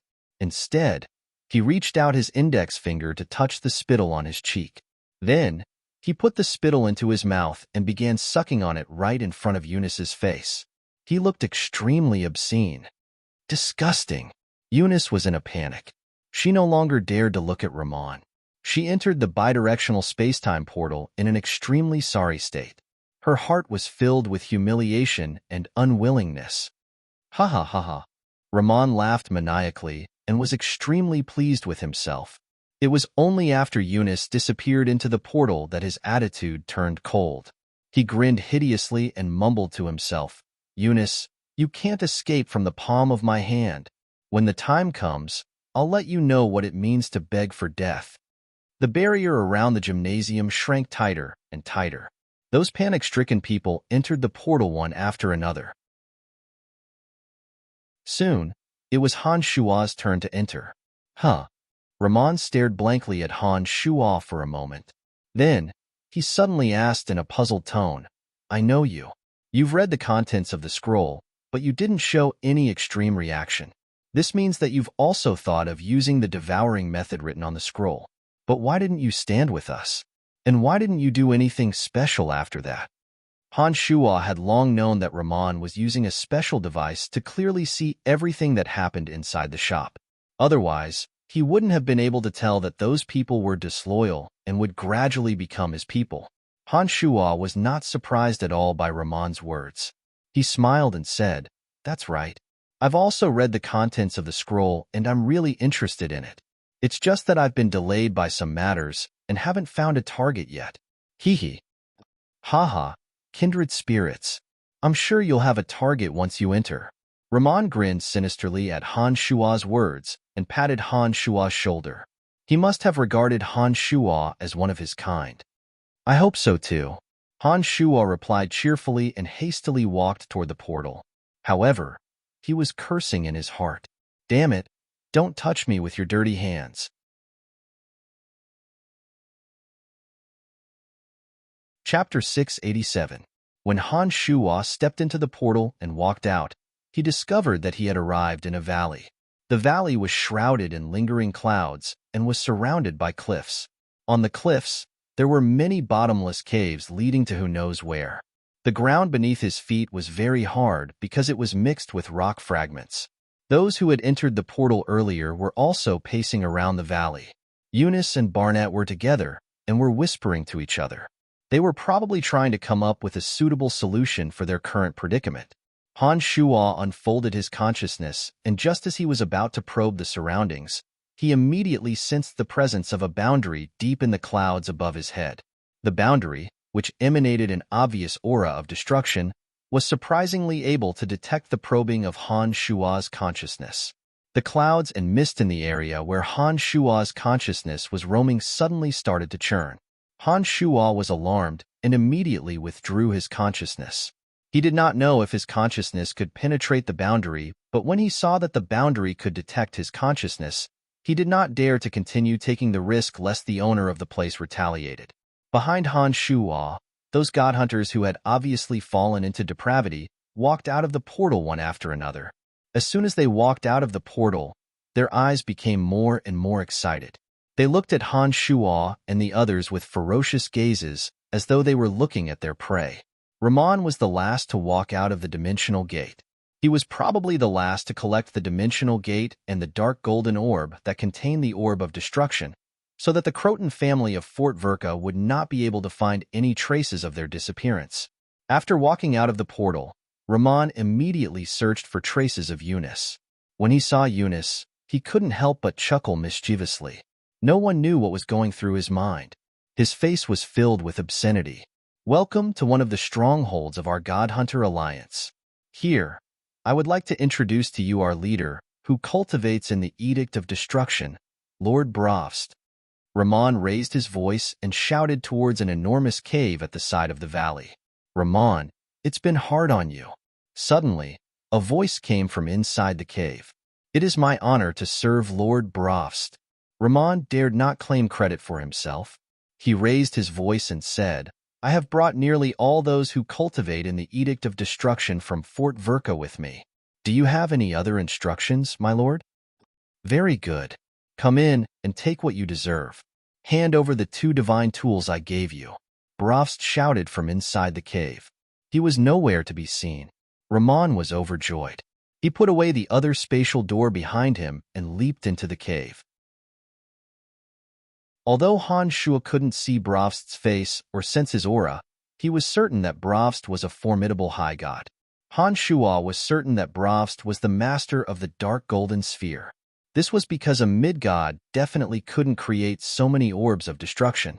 Moreover, every orb of destruction contains such powerful destruction divine energy. Very soon, Ramon returned.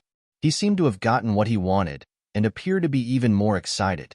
Lord Brovst said that as long as you cultivators of the energy of destruction devour the divine energy of one of the people around you, you will be considered one of us, and you will be allowed to leave this valley alive.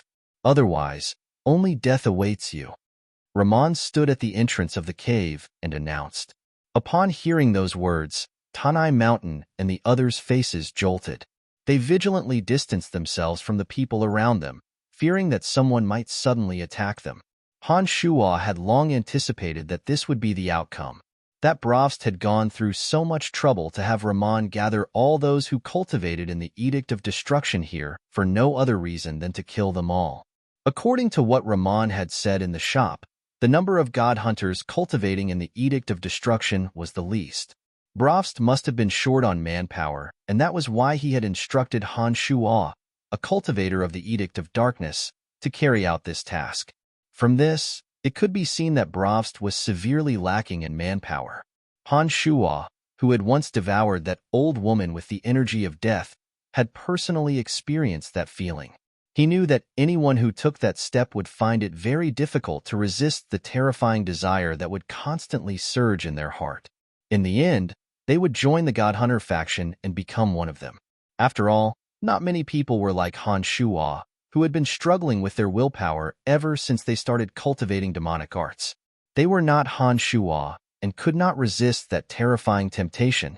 Brovst was well aware of that, and that was why he had given the order. He also believed that once someone had a taste of that feeling, they would find it hard to give up and would eventually become a god hunter and serve him. Rahman's words undoubtedly set off a huge wave of commotion among the people in the valley. After Rahman's words faded, a huge scroll suddenly descended from the cloudy sky. The scroll recorded the detailed method of using the power of destruction to engulf those of the same attribute. In the valley, those who had yet to become god hunters had never visited Rahman's scroll shop before. Almost none of them knew how to use the energy of destruction to devour those of the same energy. When the enormous scroll descended, many of them were bewildered. After observing for a moment, Han Shuo discovered that under the threat of death and the temptation of growing stronger, a portion of them had begun to memorize the contents of the scroll. The method of devouring one's own kind wasn't difficult. With the correct guidance, almost anyone could master it. Those who had their eyes on the scroll and were silently memorizing the method would definitely become the god hunter's kin in the future. Those who remained firm in their stand were constantly gnawing away at their willpower and gradually began to waver. If it weren't for the threat of death, at least a large portion of those present would have disregarded the contents of the scroll. After all, god hunters were the public enemy of the entire Elysium and were despised by everyone. But under the threat of death, if they resisted, it would mean that they would disappear forever. They had to think carefully. I will be watching your every move. Don't worry, I will help you subdue those who dare to take action, even if your opponent is stronger than you. I can guarantee that as long as you are determined to become one of us, not only will you not die, but you will also grow stronger at an even faster rate. Brovst, who was in the cave, once again guaranteed, giving those who were hesitant even greater resolve. Divine essences are something that can only be found by chance, but those who cultivate in the same energy can be found everywhere. They are all living divine essences. Imagine the wonderful process of using the energy of others to boost your own strength. How delightful and enjoyable it is. Rahman was more like a lobbyist. After Brovst finished his words, he began to talk incessantly, trying to bewitch those who were hesitant. With Brovst and Rahman working together, Han Shuo discovered that those who were hesitant were visibly influenced. They also began to memorize the contents of the scroll and surreptitiously tried to utilize the energy within their bodies. The atmosphere in Tanai Mountain suddenly became extremely strange. Everyone secretly distanced themselves from others. Even those who were once friends grew vigilant. At this moment, there was no one around them that they could trust. Everyone could become their enemy. Those who were originally in a group gradually grew more and more distant from each other. On the contrary, those true god hunters huddled together. They wore cold and indifferent smiles on the corners of their mouths as they observed the actions of those around them. They seemed to find it very amusing. What are you all doing? Eunice, who was with Barnett, shouted in a somewhat panicked voice when she discovered that the situation was not in her favor. Nobody paid any attention to her. Even the guards from the Croton family silently moved away from the two of them. Their eyes flickered indeterminately. Perhaps only they themselves knew what they were secretly thinking. At this moment, Han Shuo was rather restless. He wasn't afraid that those around him would suddenly change their temperament, but rather that he didn't know what method he could use to get out of Tanai Mountain. With a terrifying high god like Brovst present, it would be nearly impossible for Han Shuo to force his way out of the valley. If he were to summon Earth Elite Zombie or Metal Elite Zombie, it would be equally troublesome if Bravst were to target him. The only way to ensure that he could escape was to use the demonic blood disassembly. But to use the demonic blood disassembly to escape would greatly damage his vitality. Unless it was absolutely necessary, Han Shuo was not willing to use this last resort.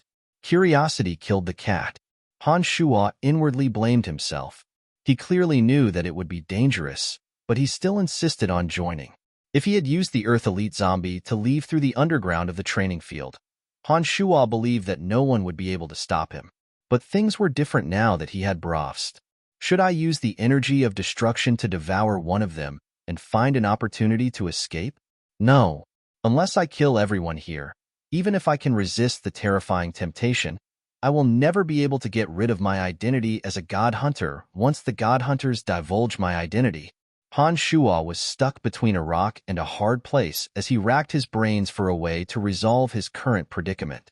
A muffled groan sounded in the valley, so quiet that one could hear a pin drop.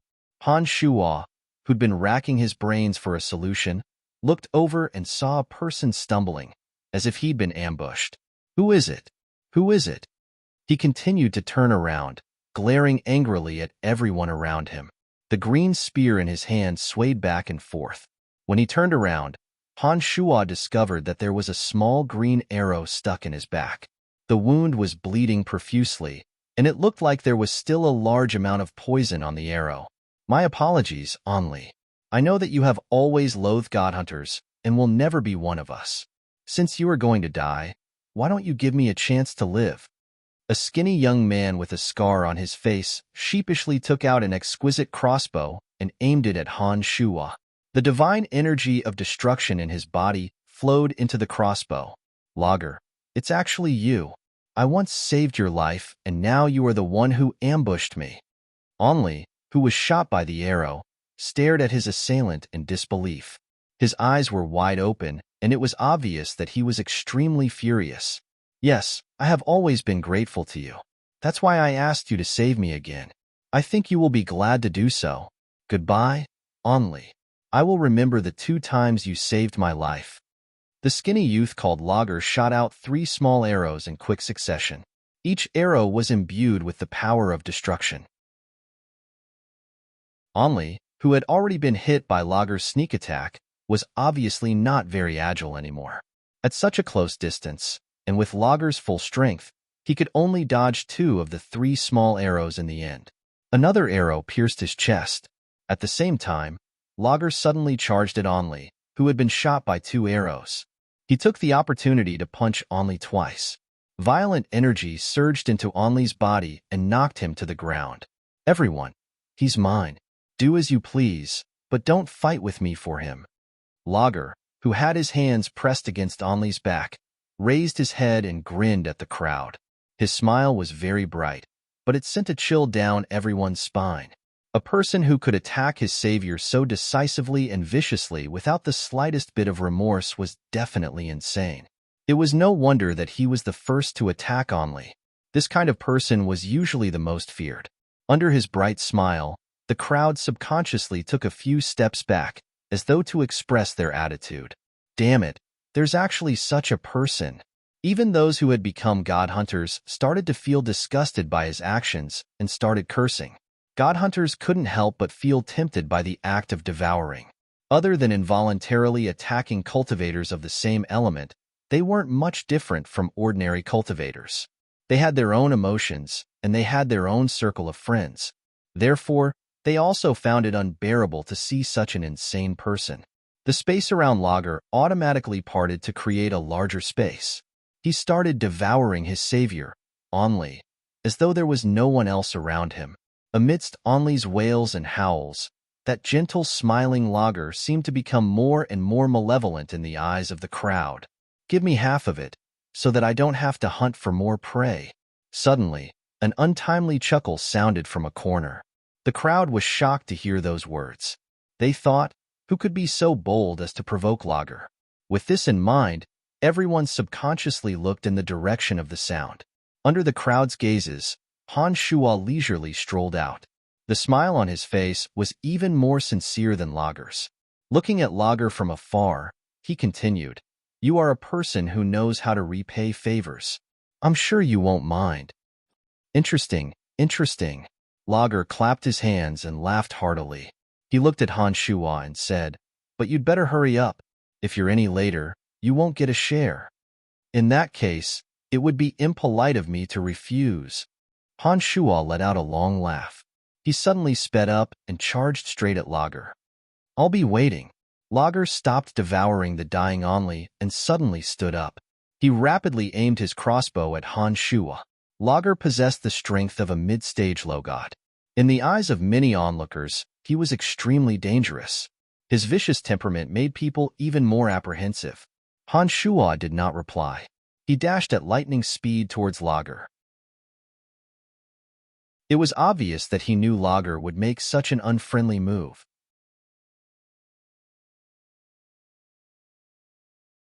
Chapter 688. The crossbow in Lager's hand was decorated with exquisite patterns. The two ends of the crossbow were inlaid with two gems, one red and one blue. When he filled the crossbow to the brim, the hands that held the bow and the arrows emitted a black ray of light. The red and blue gems seemed to be able to amplify his divine energy, causing the aura of destruction on the crossbow to become denser and denser. Whoosh, whoosh, whoosh. Another 3 arrows were shot consecutively. After the arrows left the bowstring, they turned into 3 slender black snakes that charged at Han Shuo with bared fangs and brandished claws. Although Han Shuo's body could not display demonic arts, his sensitive consciousness was still very useful. Although the trajectories of the 3 arrows were tricky, they could not evade the detection of Han Shuo's consciousness. As soon as the 3 arrows were shot, Han Shuo's posture changed. He suddenly flew close to the ground, narrowly dodging the 3 arrows that pierced through his head and closed in on Lager. Lager chuckled. He did not seem to be afraid of Han Shuo's approach. Seeing that the 3 arrows failed to hit Han Shuo, he quickly put away the crossbow. With a flick of his left hand, a double-edged battle-axe appeared in his hand. The battle-axe reeked of blood and was dark red in color. It was obviously not an ordinary weapon. Both of them cultivated in the energy of destruction and were at the same realm. Lager did not unleash his domain of divinity. Instead, he gripped the double-edged battle-axe with both hands and laughed heartily. He infused his divine energy into the battle-axe and swung it at Han Shuo's head. If this attack were to hit, Han Shuo's head would inevitably split open. Han Shuo narrowed his eyes and increased his speed as he swooped down on Lager. His avatar transformed into the Demon's Lair Edge. He infused the energy of destruction into the Demon's Lair Edge and blasted it at Lager. That avatar of his that cultivated in the energy of destruction was originally transformed from the Demon's Lair Edge. All the destruction divine energy and aura of destruction were in the Demon's Lair Edge. Therefore, Han Shuo's avatar could still borrow the destruction divine energy from the Demon's Lair Edge.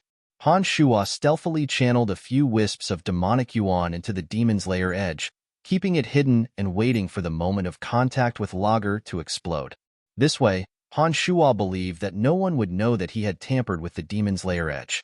He believed that even Lager himself would have a hard time finding out that the demonic yuan was mixed within the energy of destruction. Courting death, Lager sneered in his heart. He gripped his double-edged battle-axe tightly with both hands and infused it with the divine power of destruction. Suddenly, a scarlet light shot out of the axe. In an instant, a destructive aura erupted from Lager. On the other hand, Han Shuo's face was calm.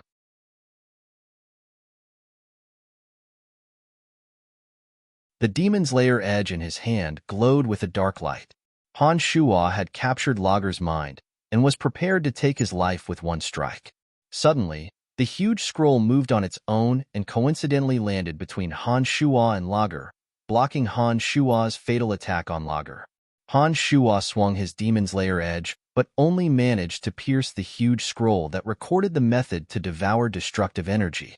A powerful boundary surged out from the scroll like soft cotton. Han Shuo's Demon's Lair Edge was affected by the boundary and could not deal a fatal blow to the panicking Lager. We'll all be on the same side in the future. There's no need for the two of you to continue fighting to the death. Brofst's deep voice suddenly sounded from within the dark cave. As soon as his voice faded, the huge scroll swayed and rose into the sky again. Lager, who was behind the scroll, took the opportunity to retreat far away from Han Shuo. He looked at Han Shuo with a face full of smiles, bowed, and asked, "Friend, what's your name? Thank you for letting me win today." Han Shuo could sense the unforgettable hatred behind Lager's smile, but he did not feel the slightest bit of fear. He shrugged and replied with a smile, "It's an insult to me that a bastard who would kill my savior knows my name." Han Shuo had lost all interest in feigning civility when faced with this kind of scheming, shameless, and ruthless person. Lager did not fly into a rage after being called a bastard in front of so many people. He only laughed dryly and remained silent.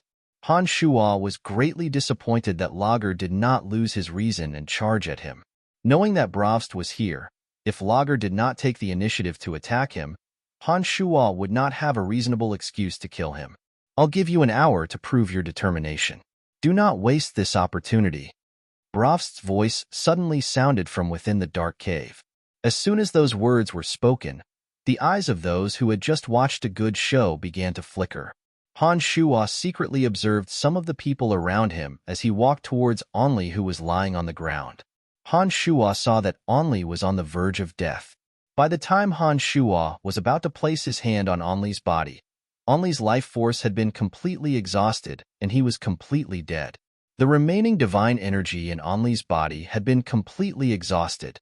Naturally, Han Shuo could not devour the divine energy in Onli's body. Onli was already dead. Even if Han Shuo did not absorb his divine soul into Cauldron Spirit, it would still gradually dissipate from this world. When Han Shuo placed his hand on Onli's body, he absorbed Onli's divine soul into Cauldron Spirit with the help of Cauldron Spirit, so that Cauldron Spirit could refine Onli into a demon general. Ah! A shrill howl sounded from afar. Han Shuo turned his head and looked in the direction of the howl, as though he was absorbing the divine energy in Onli's body. In just a short while, the entire valley began to show its cruelest side. In an instant, everyone seemed to have gone mad. They attacked those around them without any regard for their own lives. Those who had secretly practiced the devouring method on the scroll wanted to kill at least one person to prove their determination. As for Eunice and the others who were unwilling to be part of the evil deeds, they had no choice but to desperately resist in order to survive. Han Shuo sighed inwardly. He knew that there were indeed not many who could remain unmoved under the threat of death and the temptation of rapidly increasing their strength. It was within Han Shuo's expectations that those people would use the law of survival of the fittest to the extreme in Tanai. With Brofst, the leader of the God Hunter Alliance, present, there was no way for Han Shuo to stop the cruel competition before him. All he could do was watch from the sidelines and protect himself. Fortunately, Han Shuo had just attacked Lager, the most troublesome person to deal with. He had proven his strength and ruthlessness to the crowd. Therefore, at this moment, when Han Shuo and Lager, who were playing with the crossbow in Tanai's hand, no one came to provoke them. The two of them were the most relaxed and leisurely among the many people in the valley. Mournful and miserable howls continuously reverberated throughout the valley. Han Shuo crouched behind Onli, maintaining the same posture he pretended to be while secretly observing the bloody slaughter that was taking place. The people in the valley who were originally unwilling to join in the evil were gradually showing signs of going crazy in the face of the enemies who were trying to devour them. Some of them who were lightly injured actually cast their gazes at the huge scroll that was still hanging in the void while they were desperately trying to avoid it. In the entire valley, there were less than 10 people who remained unmoved. Eunice, who had cultivated to the late-stage low-god realm, was one of them. Her uncle Barnett, on the other hand, seemed to have been enraged by the attacks of several divine guards of the House of Croton, who cultivated in the energy of death. He might go berserk at any moment. Chaos. Tanai had descended into chaos. Everyone seemed to have gone mad.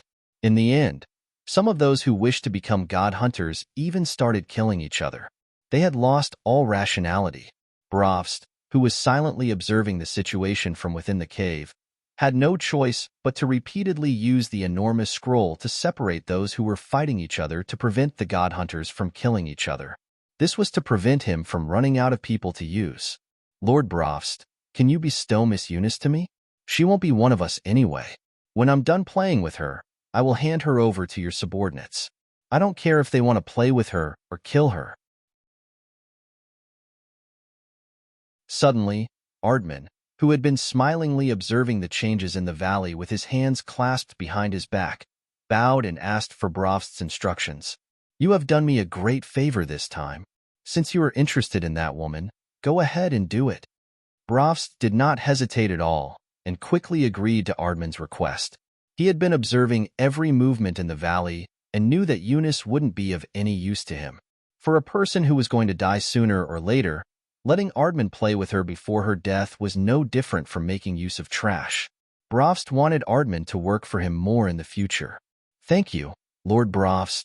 Ardman happily thanked Brofst and excitedly rushed towards Eunice. There was an irrepressible, obscene look on his face. Ardman was a mid-god cultivating in the energy of darkness. Almost no one in Tanai Mountain could threaten him. In addition to that, he was Brofst's representative. Those who wished to become god hunters to survive automatically made way for him, allowing him to reach Eunice unimpeded. At this moment, Eunice, who was constantly being forced to retreat by the frenzied crowd, had long lost her lofty and aloof demeanor. Her hair was disheveled, and her face was covered with dust. She appeared rather miserable. When she heard Ardman's request and saw him walking towards her, Eunice's heart was filled with despair. She secretly made up her mind to injure Ardman when he got close to her. How dare you? On the other side, Barnett, who was on the verge of losing his mind, roared furiously when he saw Adelman coming to grab Eunice with a lascivious smile on his face. Rays of death rays shot out in all directions, heading straight for Adelman. The domain of divinity of death unfolded, and the people surrounding him were blasted away by a huge, blooming bone flower. Lord Brofst, please help me. Ardman's expression did not change. He raised his voice and pleaded. The enormous scroll that had been hovering in midair once again descended. This time, it did not merely stop Han Shuo from killing Lager. Instead, it directly bombarded Barnett. A terrifying energy of destruction suddenly exploded from the scroll. Barnett fell to the ground without making a sound. His body started twitching violently. Miss Eunice, who can save you now? Hee, you are the only one I have taken a liking to after coming to Fort Verka for so long. It is a pity that you have been so cold to me that I have been thinking about you day and night. Finally, today, I can taste your wonderful body. Are you looking forward to it too? Haha. Ardman laughed heartily as he pounced at Eunice. His body turned into one shadow after another, making it impossible to tell which was the real Ardman. Eunice, who originally wanted to give Ardman a good beating before she died, suddenly realized that she had no way to do so. She couldn't help but feel sad. She thought to herself that she might as well end her own life to avoid being humiliated by such a disgusting person.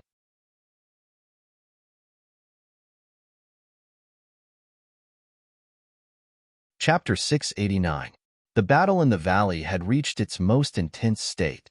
Of the several dozen people who came from Fort Verka, nearly a third of them had perished in a short period of time. Those who were still alive and kicking were those who had made up their minds to become god hunters. Those who did not go to see the scroll in the sky were bitterly trying to fend off the pursuers. It was only a matter of time before they were killed. Han Shuo maintained the posture of devouring Amway and coldly observed those who had gone mad.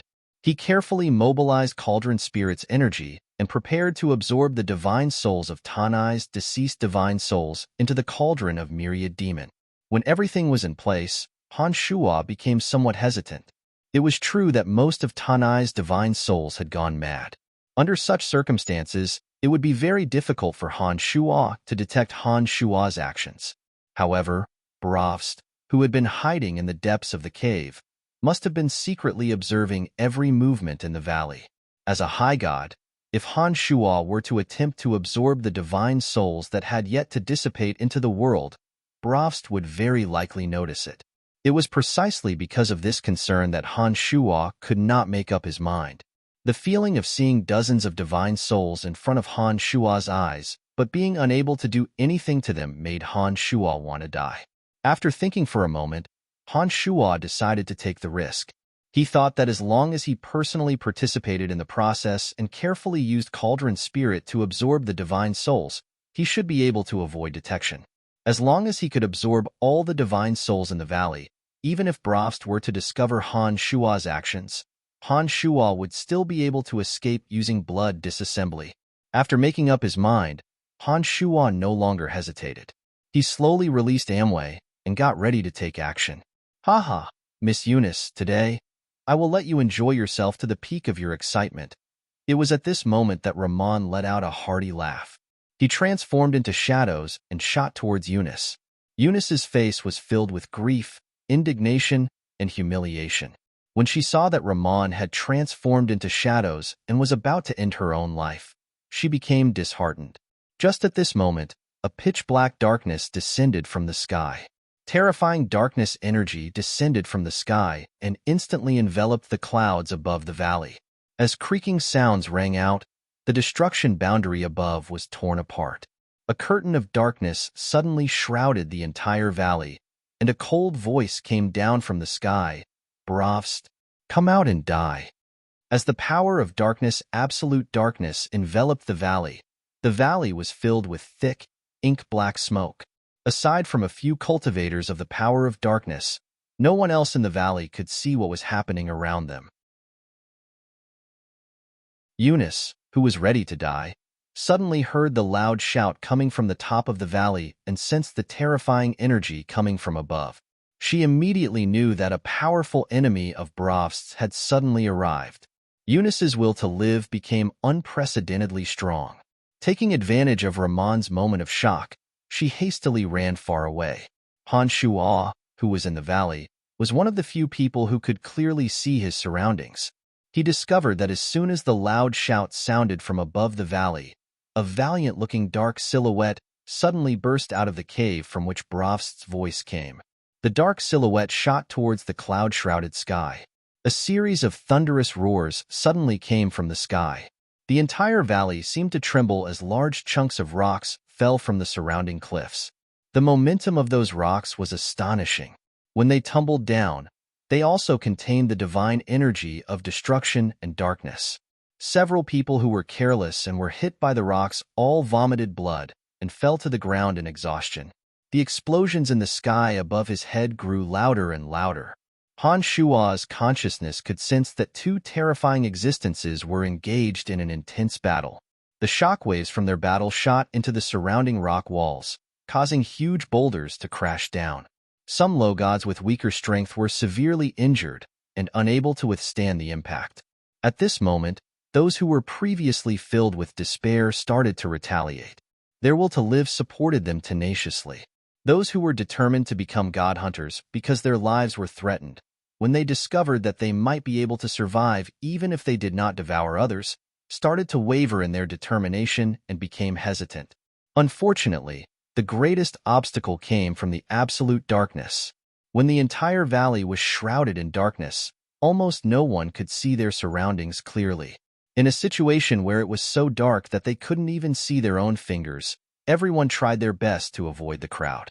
However, when someone sensed that someone was approaching them, they would attack recklessly in order to protect themselves. With that, those who were supposed to stop fighting due to the descent of divine soldiers did not stop. Instead, they fought even more ferociously. In the pitch-black valley, those who couldn't see their surroundings were all fighting fiercely. Han Shuo was like a fish swimming through the crowd. The cauldron of myriad demon in Han Shuo's hand glowed faintly with green light. Han Shuo seized the opportunity to collect the divine souls that had yet to dissipate from the world. 13, 14, 15. Wonderful. These souls are all excellent. They can all be refined into demon generals. I can make up for the demon generals I lost last time. Cauldron Spirit cheered excitedly in Han Shuo's consciousness. Han Shuo didn't feel the slightest bit of sympathy for those who were madly fighting each other. He wished that they could all die in the valley so that he could absorb their divine souls. Very soon, Han Shuo had collected all 43 divine souls in the valley into the cauldron of myriad demon. It was at this moment that Han Shuo took another look at the valley.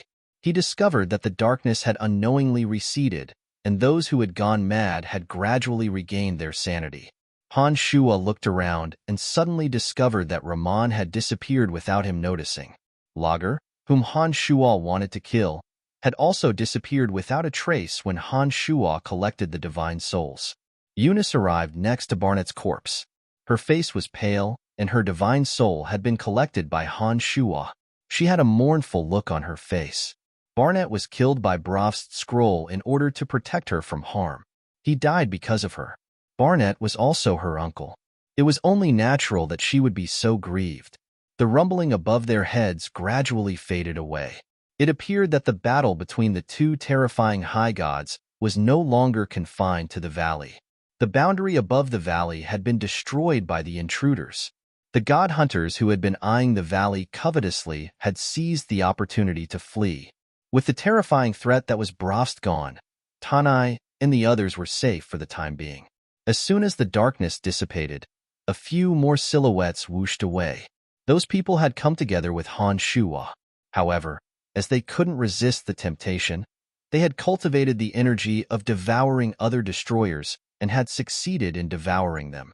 Once they devoured someone, they would be branded as a god hunter, and from then on, they would become the public enemy of the entire continent. It was a wise decision to flee in panic. Han Shuo did not choose to leave. However, he soon discovered that the dozen or so survivors in the valley were glaring at him like a tiger watching its prey. By now, all the god hunters and those who had just become god hunters had vanished from the valley. With that, Han Shuo, who had attempted to devour a god hunter, immediately became the common enemy of the survivors. If Han Shuo hadn't displayed great strength, perhaps those people wouldn't have been able to resist the temptation to kill Han Shuo. They wouldn't just glare at him. Eunice, who was softly crying in grief beside Barnett, suddenly stood up. She stared at Han Shuo with her ice-cold eyes and said in a cold voice, "You are also a god hunter and a participant in the massacre in the valley. I will use you as an offering to my uncle." The reason why others wouldn't attack Han Shuo recklessly was because they were apprehensive of Han Shuo's terrifying strength. However, Eunice's mastery of the energy of destruction was slightly higher than Han Shuo's.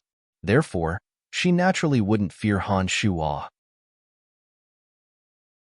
In addition to the fact that she urgently needed to vent the hatred in her heart, Han Shuo became her ideal target. Before Han Shuo could explain, Eunice had already transformed her grief and indignation into the energy of destruction. The helplessness and despair she felt when she faced Raman earlier were swept away. Rays of destruction shot out from her tender palms and formed a giant net that enveloped Han Shuo. Han Shuo cursed in his mind and hastily retreated. As he retreated, he shouted, "It's a misunderstanding. It's also a misunderstanding." Eunice didn't say a word, but glared fiercely at Han Shuo. She had seen Han Shuo attack only with her own eyes and naturally wouldn't believe that it was a misunderstanding. She thought that Han Shuo was quibbling and stared fixedly at Han Shuo. Han Shuo wasn't afraid of Eunice, but he needed to prove his innocence in front of others, especially since Eunice had seen his divine tablet. Once Han Shuo's identity as a god hunter was confirmed, it would be extremely difficult for him to clear his name in the future. Eunice pursued Han Shuo relentlessly. Han Shuo's body was infused with demonic yuan, and he was extremely agile. Eunice couldn't really catch up to Han Shuo. By the time I got to Only's side, he was already dead. Although I put my hand on his body, it was only for show. I really didn't do anything to him. I just couldn't stand Lager's actions and deliberately came out to target him. I had no intention of attacking Only. If I had really done that, why would I still dare to stay when all the god hunters had taken the opportunity to leave? Stupid woman, can you please use your brain? Han Shuo explained non-stop as he evaded Eunice's pursuit. After hearing Han Shuo's explanation, the survivors revealed puzzled expressions. Two of them who were closest to Only's body took the opportunity to examine it. They discovered that other than a small arrow stuck in Onli's back, there were no other wounds on his body. It really didn't seem like he had been devoured by Han Shuo. Generally speaking, only extremely powerful god hunters who frequently devoured others would be able to devour just by touching their bodies. Most novice god hunters, or those with low strength, would have to use their hands to pierce through the other party's body to devour. The hole left by Lager on Onli's chest was very obvious. However, there were no other wounds on his back. From this aspect, it could be seen that Han Shuo's words were not false. Miss Eunice, you have got the wrong person. He is telling the truth. He really didn't kill Onli. One of the god hunters suddenly cried out after examining Onli's wound. Eunice, who'd been relentlessly chasing after Han Shuo, finally stopped when she heard his words. Eunice, who had nowhere to vent the grief and indignation in her heart, glared fiercely at Han Shuo and snorted coldly. Han Shuo cursed inwardly. He thought to himself, "You've got the wrong person. At least apologize." Not only did you not apologize, but you also treat me with such hatred. You must be crazy. You are such a strange person. Even if you didn't kill Onli, you must have had the intention to do so. Otherwise, you wouldn't have stayed by his side for so long. Eunice said indignantly as she glowered at Han Shuo. Crazy woman, I can't be bothered to talk to you. You don't even know what's going on. You only know how to cause trouble. Han Shuo replied impatiently. What? What did you say? Eunice's eyes were red as she shouted at Han Shuo. Barnett's tragic death had affected Eunice's mind. It was as though she had eaten gunpowder. Han Shuo waved his hand and didn't want to say anything more to her. A group of 8 suddenly descended from the lingering clouds. These people were all wearing black divine armor, and all of them possessed mid-god strength. Lord Erebus has gone to pursue Brofst. Are you all right? A young man with short green hair surveyed the valley and asked, Lord Erebus. It's Lord Erebus, one of the 7 divine guard chiefs of the City of Shadows. No wonder Brofst had to retreat. When the survivors heard Erebus's name, they all exclaimed in surprise and heaved a sigh of relief. I am from the Croton family of Fort Verka. May I know where this place is? Eunice asked respectfully. Although she was fuming with anger towards Han Shuo, her imposing manner was noticeably toned down when facing these divine guards from the City of Shadows. Beautiful lady, this is the Shikoro mountain range. It is very far from Fort Verka. The green-haired young man explained to Eunice with a gentle smile. His gaze when he looked at Eunice was filled with obvious male interest. It's the Shikoro mountain range. Those god hunters are quite bold to set up a stronghold in the Shikoro mountain range. The Shikoro mountain range is very close to the City of Shadows. Someone exclaimed. Don't worry, the situation here has been stabilized. Many of the god hunters that escaped have been killed. You are all safe now. The green-haired youth said with a smile. After a pause, he waved his hand and said to the people behind him, check the valley and see if there are any fish that escaped the net. Also, collect the things on the bodies of the dead and make them our spoils of war. As soon as he finished those words, the few divine guards immediately got to work. They shuttled back and forth between the various caves and the center of the valley. After a long while, the green-haired young man furiously shouted, Who is so shameless as to take away all the valuables of the deceased? Was it you? It wasn't us. Lord Erebus had just deployed his domain of divinity, and the entire place was pitch black.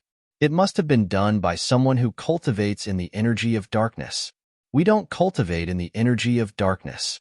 It can't be us. The survivors of Tanai Mountain hastily explained with faces full of grievances.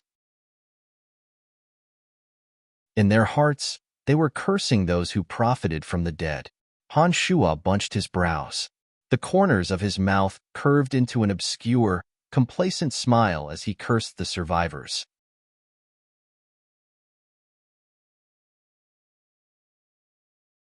Chapter 690. Erebus, one of the 7 divine guard chiefs of the City of Shadows, had repelled Brofst, one of the god hunter leaders. Han Shuo did not even get to see the two before the crisis was resolved. The survivors in the valley rejoiced inwardly when they learned from the green-haired young man that Erebus had arrived. Those mid-god divine guards left the valley when they discovered that there were no god hunters in the valley and that they could not reap any spoils of war. Han Shuo and his party did not stay in the valley for long and dispersed. After flying out of the valley, Han Shuo hovered high in the sky and gazed into the distance. He discovered that the Shikoro mountain range was filled with undulating mountains and rivers. He could not see the end of the mountain range. Han Shuo spread out his consciousness and sensed the presence of many life forms in the Shikoro mountain range. Through the vision of the demon generals inside the cauldron of myriad demon, Han Shuo discovered that there were all kinds of oddly shaped creatures in the Shikoro mountain range. They were the magical beasts and peculiar races of Elysium. There was a giant lion the size of a hill, 100-meter-long serpent with a sharp black horn on its head, and a giant eagle that was constantly spitting out blazing flames as it fought the serpent that was circling on the ground. After observing for a while, Han Shuo discovered that the magical beasts on Elysium, perhaps influenced by the superior elemental environment, were extremely terrifying. Not only were they enormous in size, but they also seemed to know how to use the elemental energy between heaven and earth. Those magical beasts that were born with innate gifts of life had an enormous aura of life that was even more terrifying than some low gods. As he gazed into the distance, Han Shuo discovered that there were many round pits extending from the valley to the north. Those pits seemed to have been formed not too long ago, as some of them were still growing in size.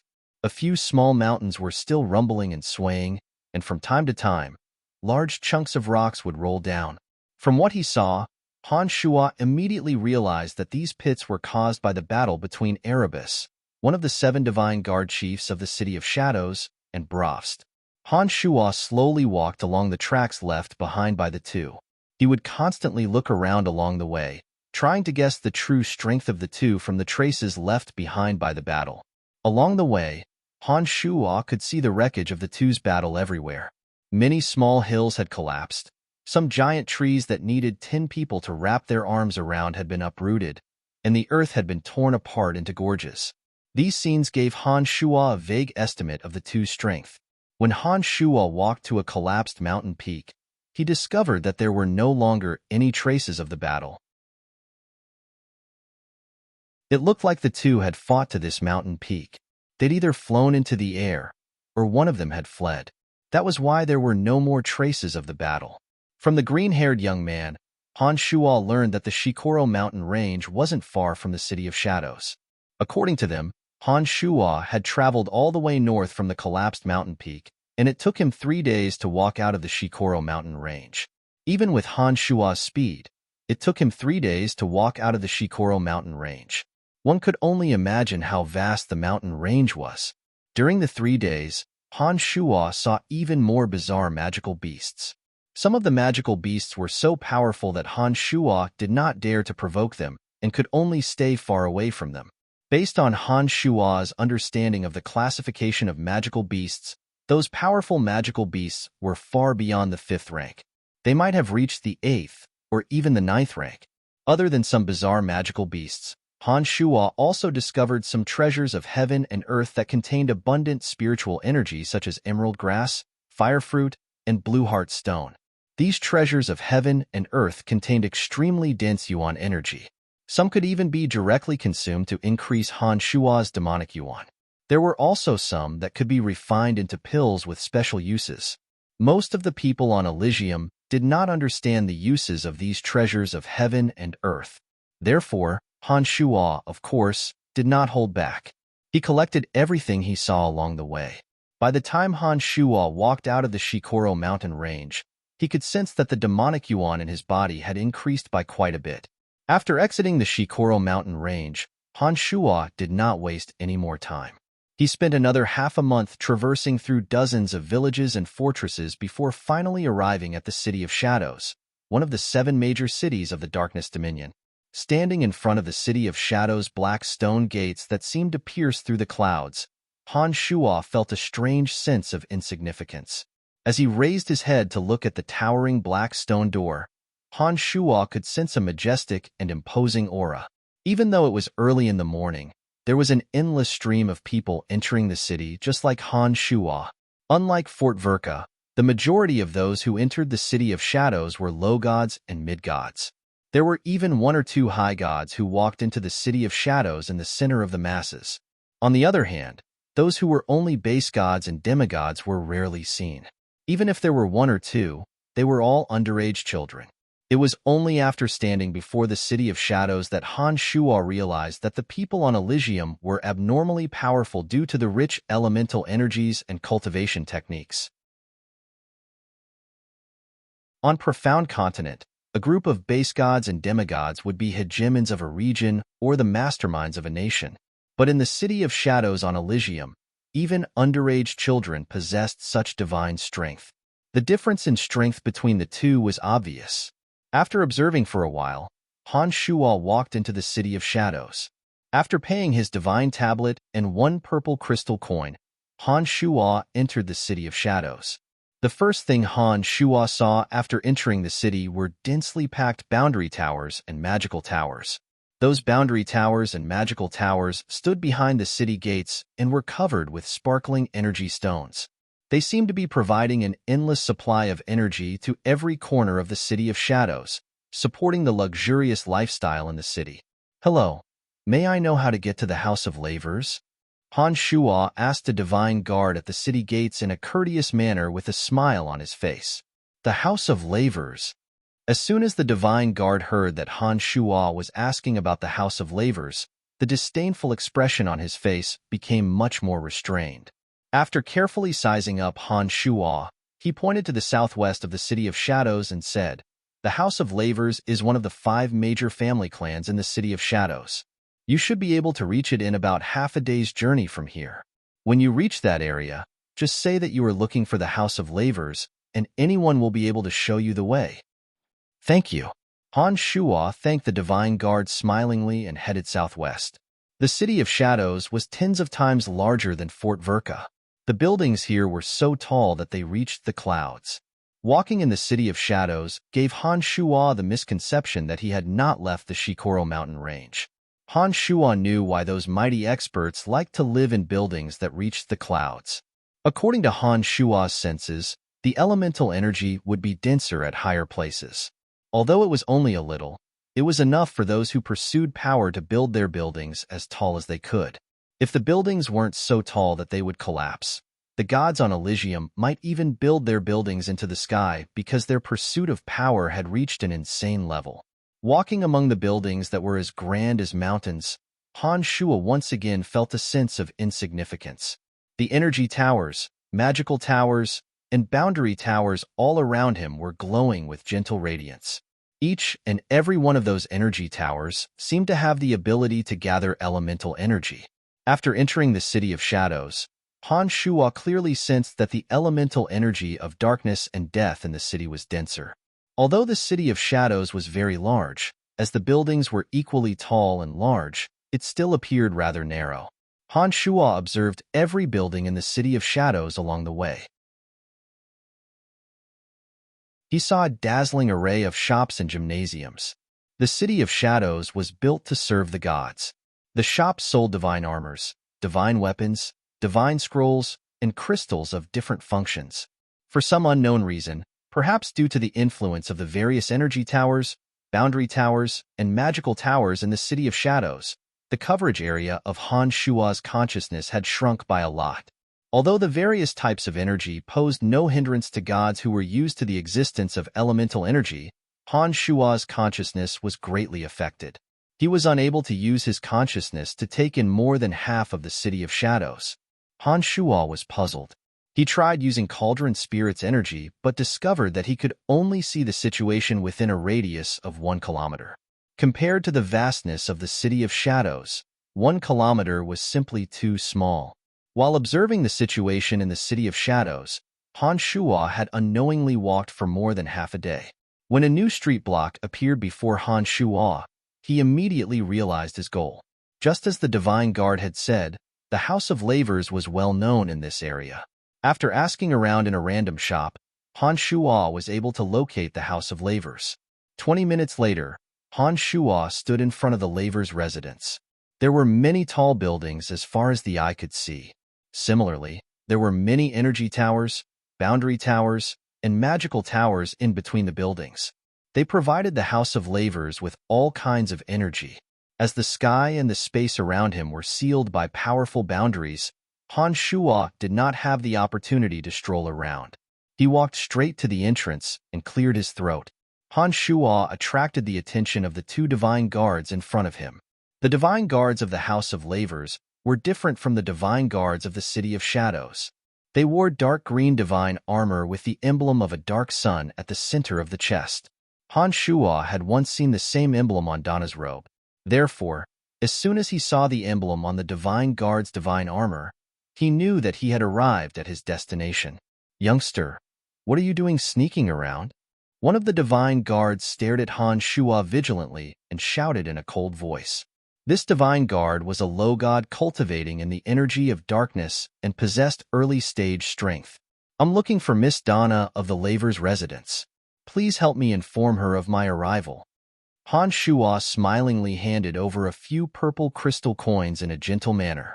The expressions of the two divine guards simultaneously relaxed when they saw that Han Shuo was so well behaved. The divine guard put on a faint smile and kept the few purple crystal coins from Han Shuo. He asked, "You know Miss Donna?" Han Shuo nodded and replied, "My name is Brian. Please inform Miss Donna of my arrival." "All right, please wait for a moment." The two divine guards became much more amiable after receiving the purple crystal coins from Han Shuo.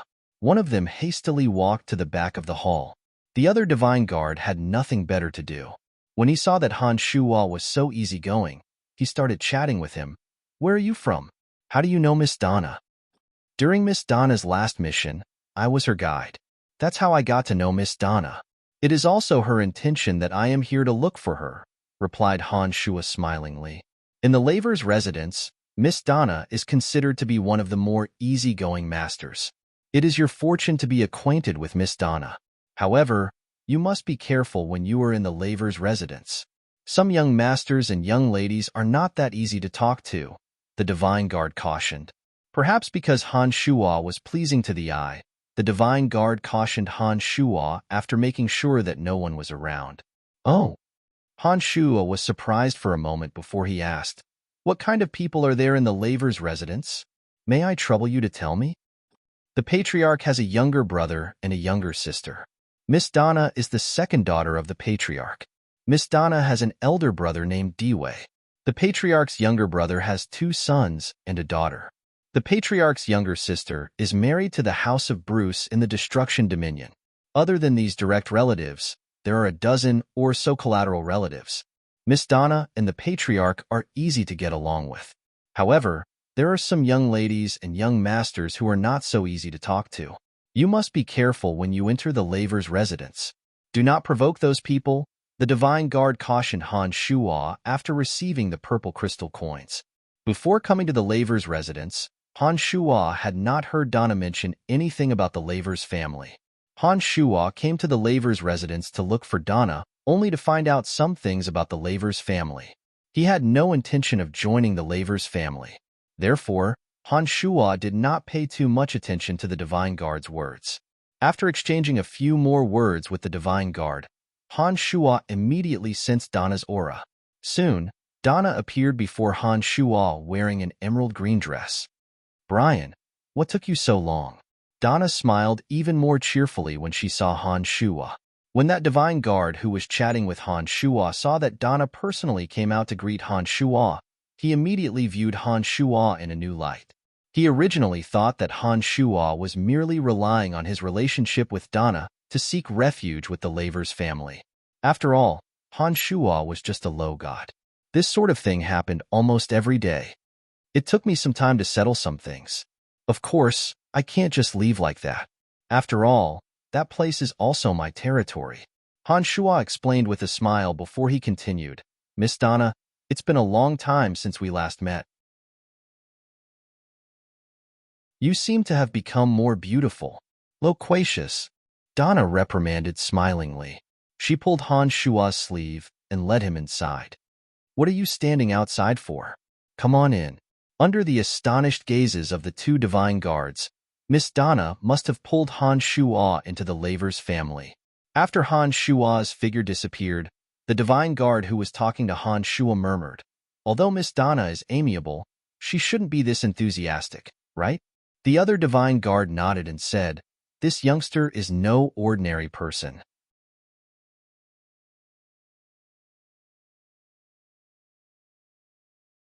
Chapter 691. Han Shuo followed behind Donna and entered the Laver's residence. After passing through many energy towers and boundary towers for a while, they arrived at a tall building Donna resided in. The interior was brightly lit under the illumination of magical lamps. After arriving at a spacious hall, Donna gestured for Han Shuo to take a seat before she smilingly asked Han Shuo how he managed to get there. Han Shuo briefly described to Donna some of the things he encountered from the valley. Donna listened attentively to Han Shuo's narration before she lamented with lingering fear. "It seems that I have been inconsiderate. I did not foresee that you would run into god hunters, not to mention several times in a row. Fortunately, if Lord Erebus hadn't found Brofst, perhaps you would have been in deep trouble. I heard that Erebus is one of the 7 divine guard chiefs of the City of Shadows. When he arrived at the valley, I sensed the terrifying aura from him. What kind of strength does he possess?" Han Shuo bunched his brows. He was very curious about this Erebus whom he had never seen before. He had carefully observed the battle between Erebus and Brofst and wanted to confirm his speculations about the strength of the two through Donna. "That's right. Lord Erebus is one of the 7 divine guard chiefs of the City of Shadows. He ranks 3rd in strength and possesses mid-stage high god strength. He is a well-known expert in the City of Shadows." Donna explained, "The 7 divine guard chiefs are all from the 5 major family clans of the City of Shadows. My uncle Avery is also one of the 7 divine guard chiefs. However, my uncle only ranks 5th in strength and possesses early-stage high god strength." After listening to Donna's introduction of the distribution of forces in the City of Shadows, Han Shuo's interest was suddenly piqued. He hastily asked, "Other than your House of Lavers, what are the other 4 major family clans in the City of Shadows? Which one is the strongest?" After arriving in an unfamiliar environment, one should first familiarize oneself with one's surroundings and learn who was the most dangerous and who one should not offend for the time being. Han Shuo had experienced this before. Donna put on a faint smile after hearing Han Shuo's words. She immediately explained to Han Shuo about the distribution of powers in the City of Shadows. Han Shuo quickly understood the situation from Donna.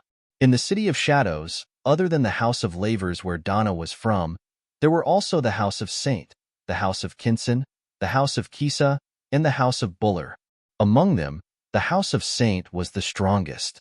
The patriarch of the House of Saint, Wallace, was the city lord of the City of Shadows. The top 3 of the 7 chiefs of divine guards in the City of Shadows were from the House of Saint. Erebus was also a member of the House of Saint. It could be said that the House of Saint was the most powerful and influential power in the entire City of Shadows.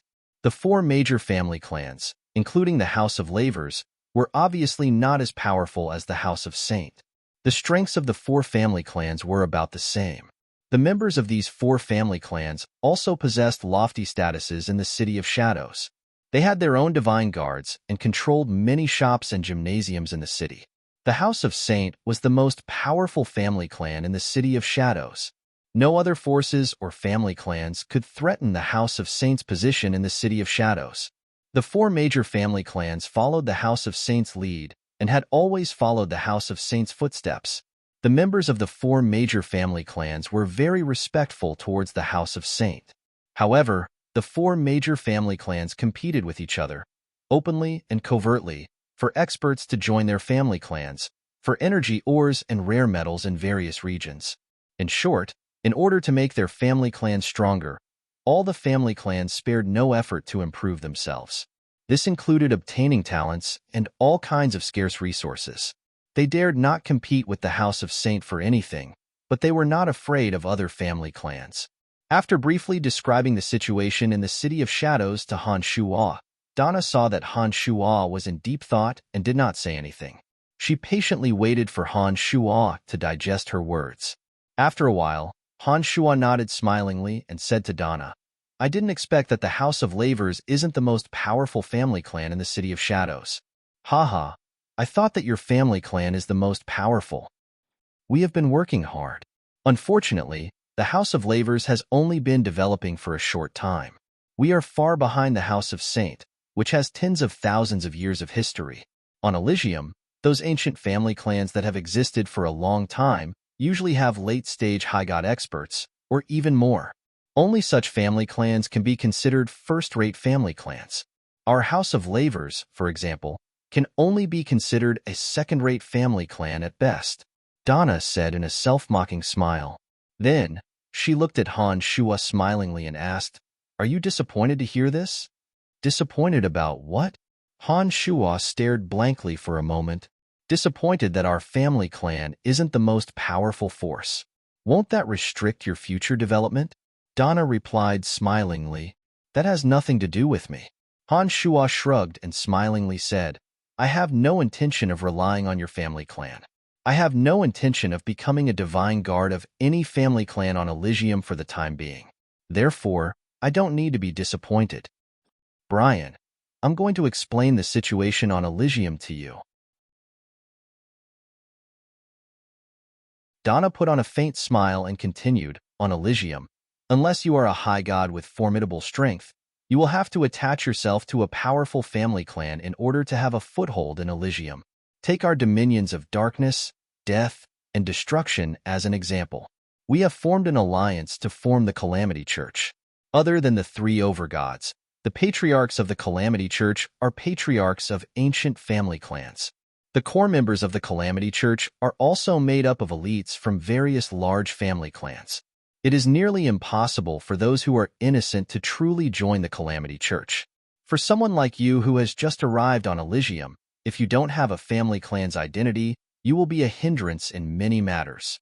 After listening to Donna's explanation, Han Shuo forced a smile and nodded.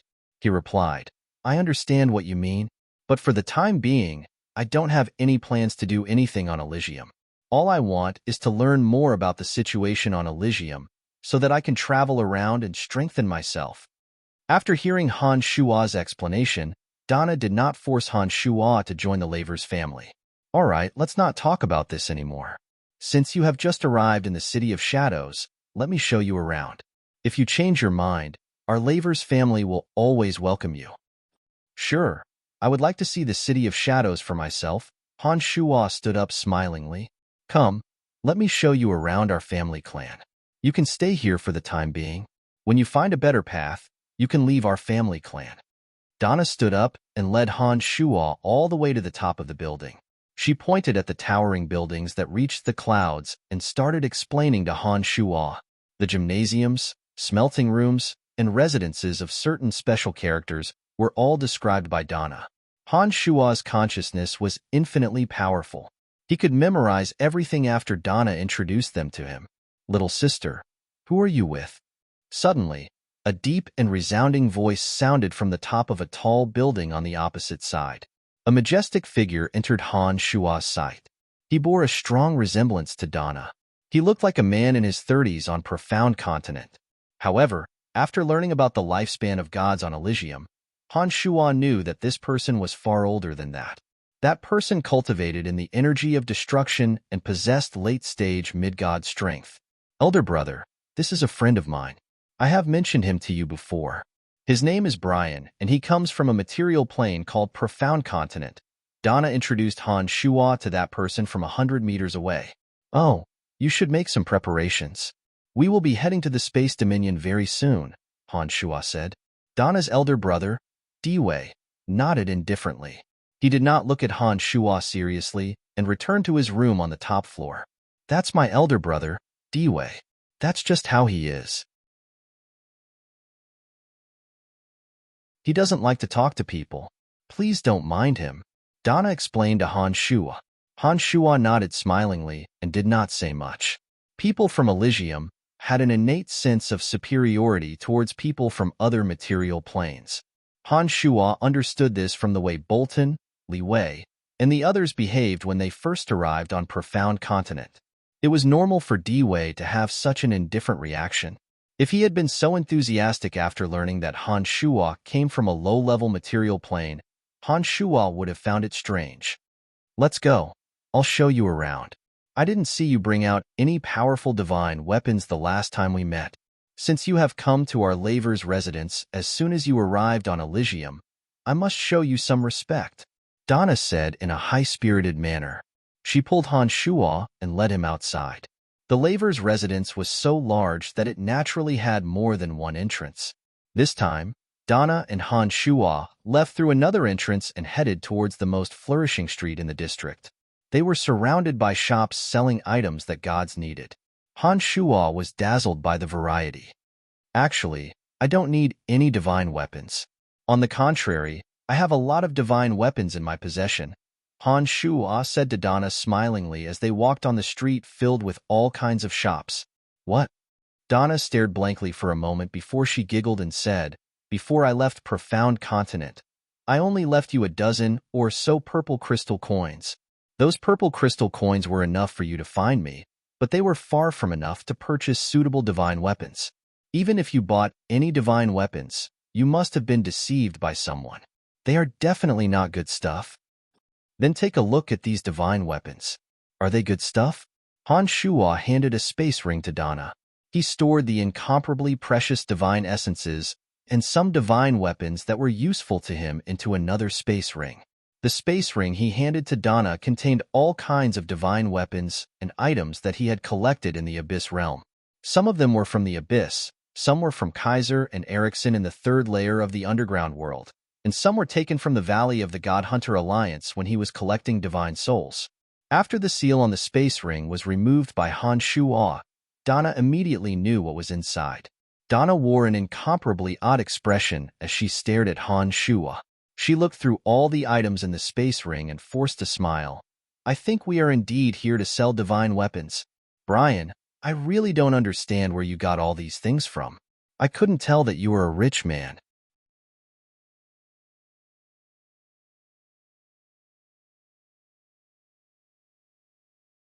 Chapter 692.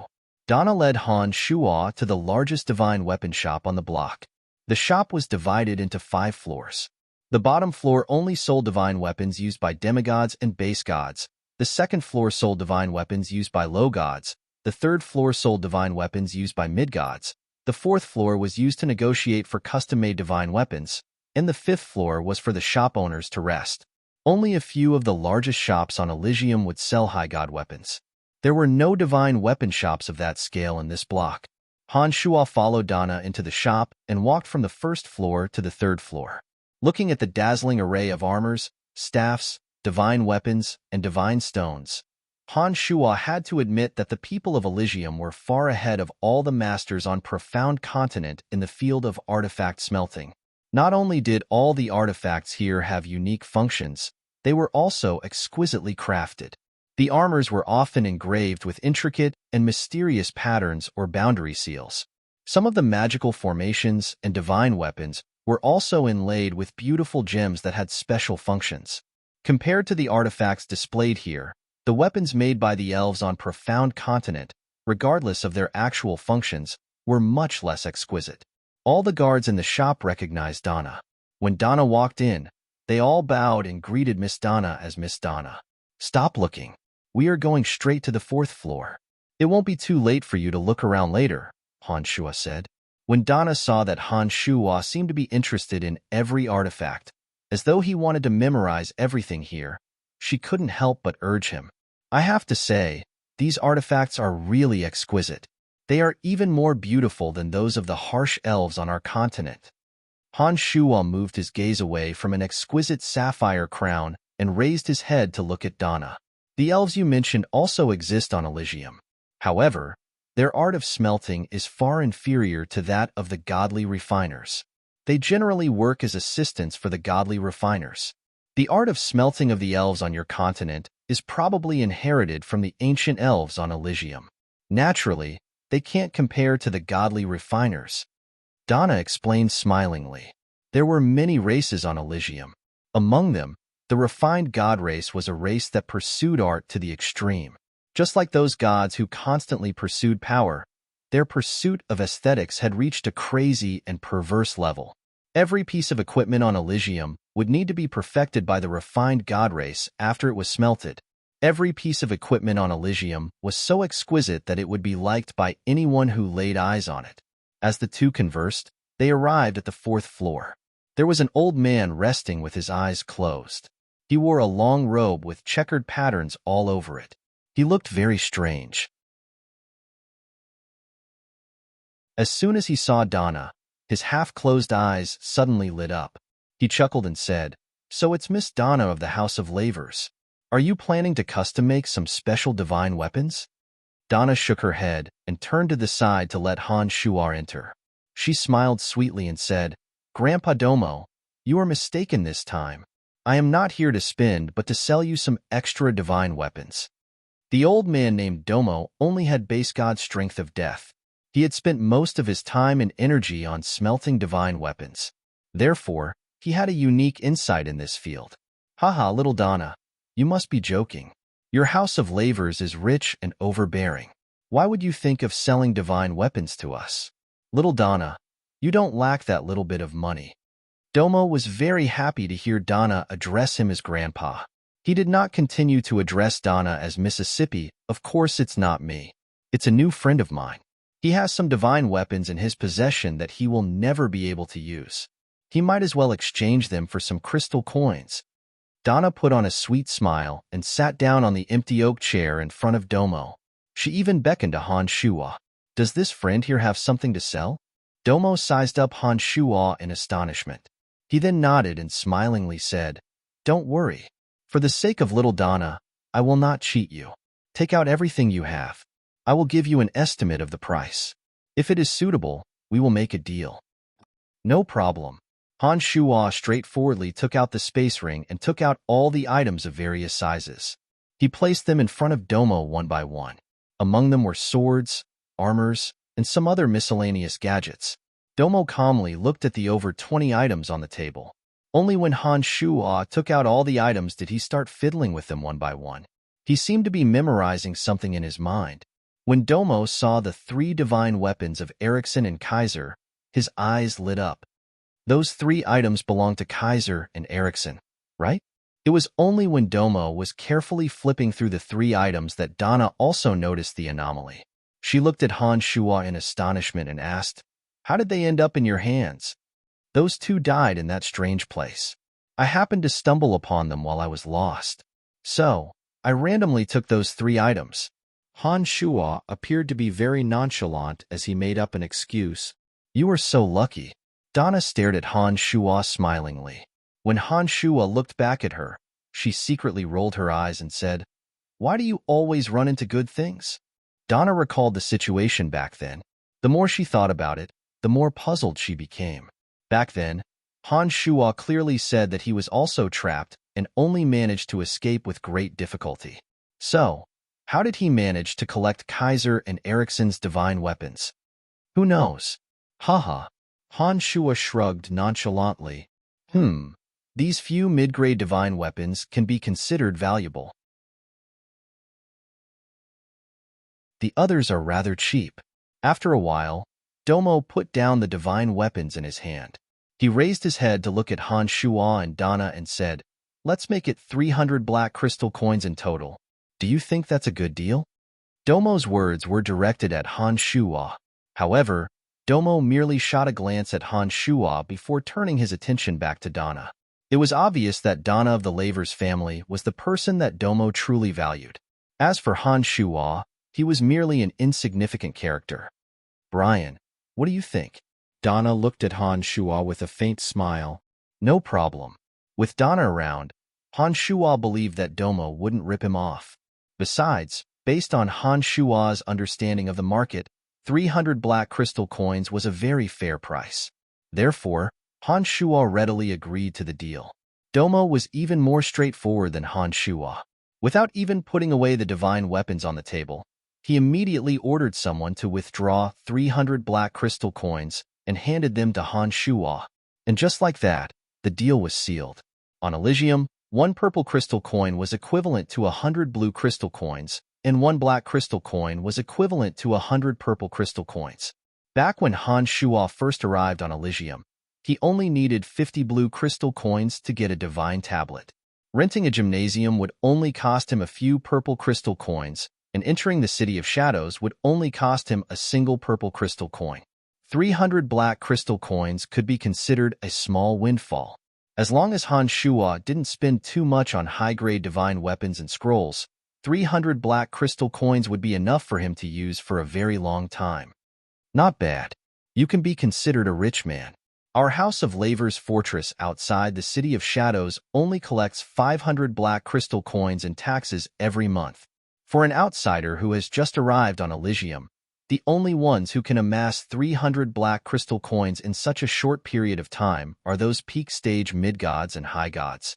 You are but a low god. You should be proud of yourself for having such an accomplishment. Donna sighed from the bottom of her heart. She had been thinking of using crystal coins to rope Han Shuo into the Laver's family. Little did she expect that Han Shuo would be so resourceful. He had made a small fortune as soon as he arrived on Elysium. It wouldn't be that easy to move Han Shuo with crystal coins.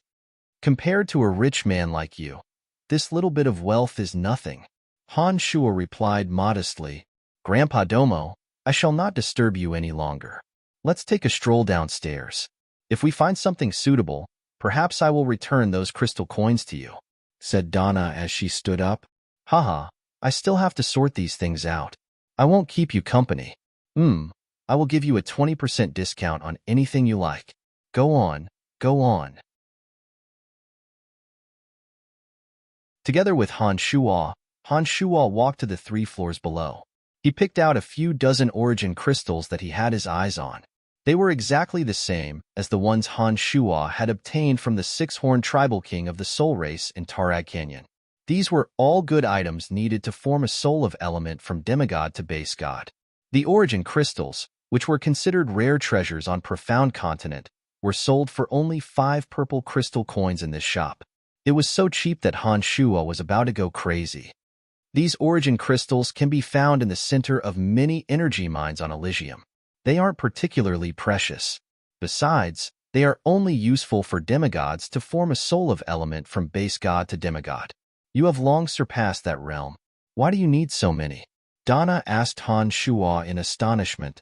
Of course I don't need them, but I have a lot of friends on Profound Continent. To them, these origin crystals are treasures that can allow them to ascend to the heavens in a single bound.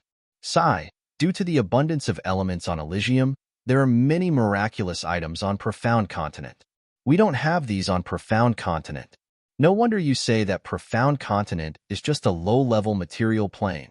Han Shuo sighed. Do you have a little lover on that continent? You can't seem to forget her. Hee. Donna laughed. After hearing Donna's words, Han Shuo suddenly thought of Emily, Fanny, and the others. He wondered how they were doing. He really did miss them and therefore didn't answer Donna's question. Upon seeing Han Shuo's expression, Donna immediately knew that she had guessed correctly. For some reason, when she saw Han Shuo's sad and longing expression, Donna actually felt somewhat uncomfortable. This startled Donna, and she immediately chided herself in her mind. What's wrong with me? I shouldn't be having such emotions. Shouldn't I have long forgotten what I experienced in that illusion? Why would I suddenly recall it? Donna had an odd expression on her face as her imagination ran wild.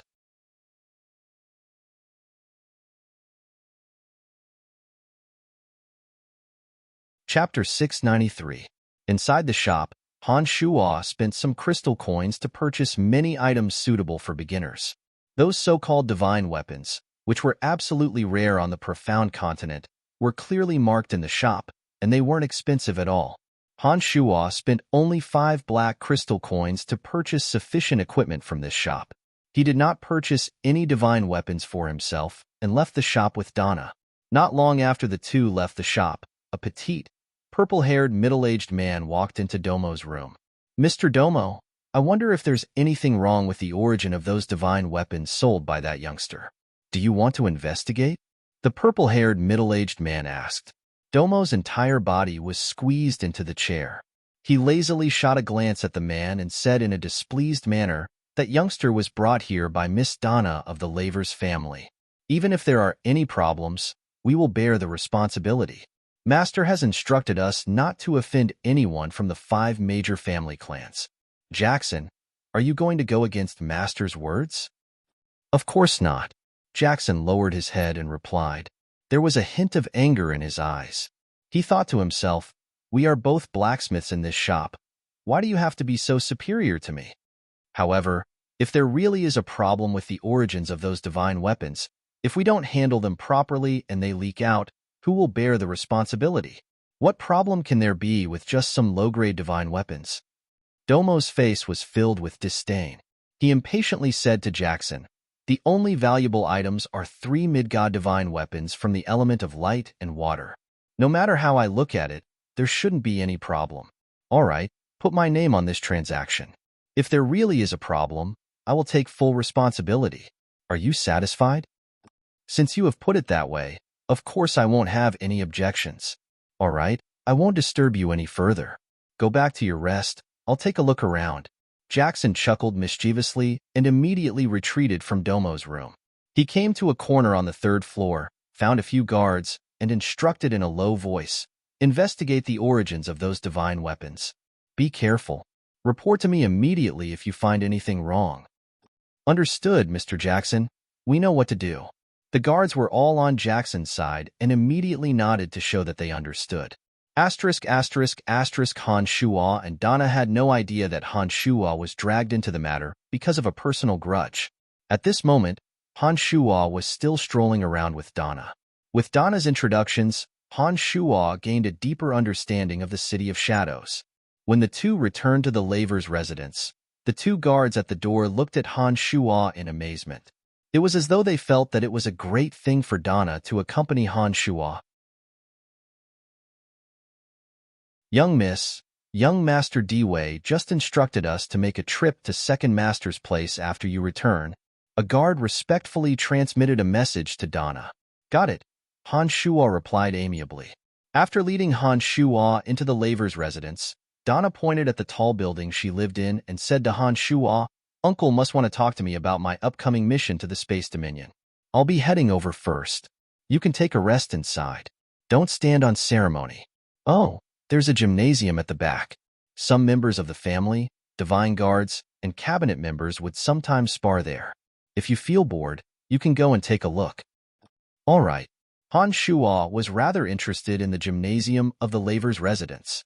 After Donna left, Han Shuo headed straight for the largest gymnasium. Those who could enter the Laver's residence were generally not outsiders. The gymnasium was a place for people to spar and learn from one another. It was open to all members of the Laver's family. Han Shuo did not encounter any obstructions and easily arrived at the gymnasium. The first thing Han Shuo saw upon entering the gymnasium were 4 boundary towers. They surrounded the 2,000-square-meter gymnasium in a quadrangle shape. The 4 boundary towers created 4 layers of boundaries around the gymnasium to prevent the gymnasium from collapsing due to the intense divine energy. The gravity on Elysium was much higher than on Profound Continent. With the additional gravity added to the gymnasium, Han Shuo immediately felt that every step he took had become much more difficult. There were many people standing around the 2,000-square-meter gymnasium. Several figures were engaged in intense sparring in several areas of the gymnasium. Divine lights flickered, and the domains of divinity were in disarray. Most of the people in the gymnasium were wearing clothes with the emblem of a dark sun. Those people should be members of the Laver's family. There were also a few people like Han Shuo who were dressed in bizarre attire with all kinds of emblems and symbols. They were pointing at the sparring people and discussing something in low voices. Han Shuo's arrival did not attract much attention.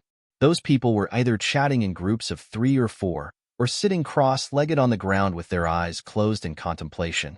It seemed that they had comprehended something during the sparring. No one bothered to disturb them. After observing for a moment, Han Shuo discovered that there were 5 mid-gods. The remaining dozen or so were high gods just like him. Not all of them cultivated in the 3 major energies of death, darkness, and destruction. There were also a few who cultivated in the energy of lightning, wind, and earth. One of the mid-gods who cultivated in the energy of lightning was the most valiant of them all. Despite his young age, He possessed mid-stage, mid-god strength. His body was surrounded by little snake-like electric arcs. He was as steady as a boulder as he defended against the attacks of two mid-gods of the same level. He wasn't at a disadvantage in the slightest. Every punch he threw was accompanied by flashes of lightning and rolls of thunder. Young Master Teng Fei is truly valiant. As expected of a genius of the Thunder King family, his raging thunder divine energy is too powerful. Yeah, even young Master Cage and Zico couldn't break through his lightning wall. They even had to be on guard against him. How terrifying! Some of the low gods at the side softly exclaimed. Their faces were filled with reverence. The battle between the three mid-gods at the center of the gymnasium grew fiercer and fiercer. The few low gods who were fighting in the surrounding areas had no choice but to compress their combat zone under the intense electric field. In the end, all of them stopped fighting and silently observed the intense battle between the three. Teng Fei was like a flood dragon covered in electric arcs. It was as though he wasn't affected by the gravitational field in the slightest. He streaked across the gymnasium. The electric arcs covering his body grew brighter and brighter. The rumbling of thunder in the gymnasium grew more and more intense. Cage, the second son of Donna's Uncle Avery, and that divine guard named Zico kept retreating under Teng Fei's counterattacks. Bang! Bang! 3 claps of thunder exploded amidst the blazing lightning, and both Cage and Zico were blasted back several steps. Amazing! Teng Fei, your violent thunder divine energy is truly ferocious. We are all mid-stage mid-gods, but the two of us couldn't withstand it. Cage immediately exclaimed after he steadied himself. Teng Fei, who was standing as straight as a javelin, gently smiled and said to Cage, "The violent thunder divine power is extremely explosive in a head-on fight, but if it's a real fight to the death, you guys definitely won't go head-on with you. It's really hard to say who will win and who will lose." Young Master Teng Fei is too polite. If it was a one-on-one fight, I would definitely retreat. Zico, a divine guard of the Lavers family, took a deep breath and agreed with Cage. He was a tactful divine guard. Teng Fei, while you are a guest in our family, you must guide my little sister a lot. She admires you very much.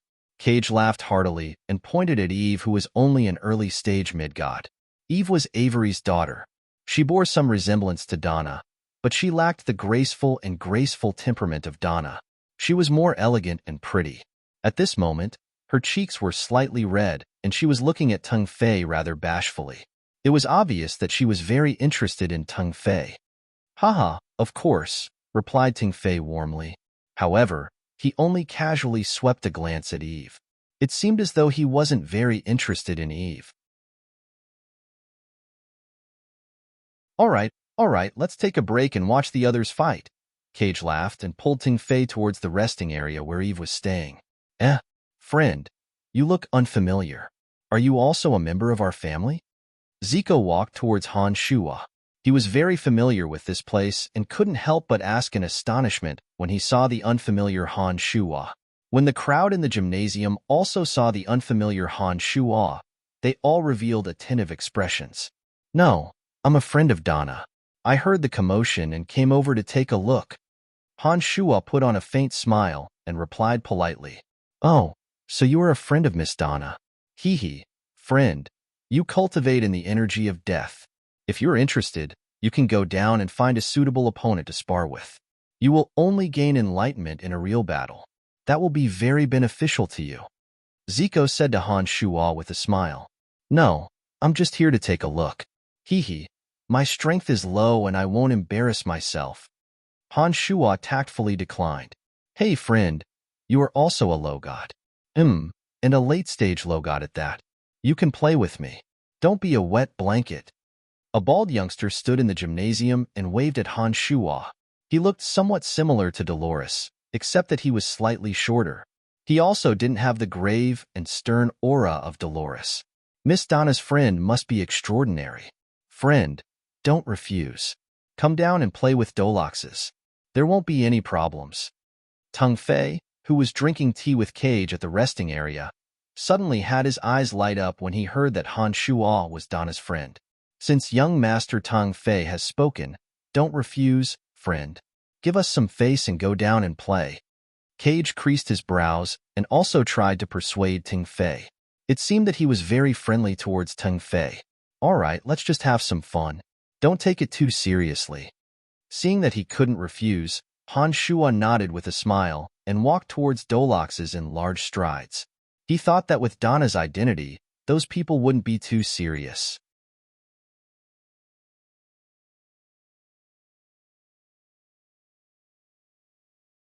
Chapter 694. Dolox is cultivated in the energy of darkness and possessed late-stage low-god strength. When he saw that Han Shuo had agreed to the challenge, his smiley face suddenly changed. A gloomy and desolate aura was immediately released from his body.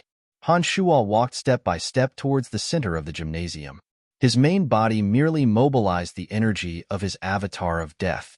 Soon enough, an aura of death that held no regard for life emanated from Han Shuo's body.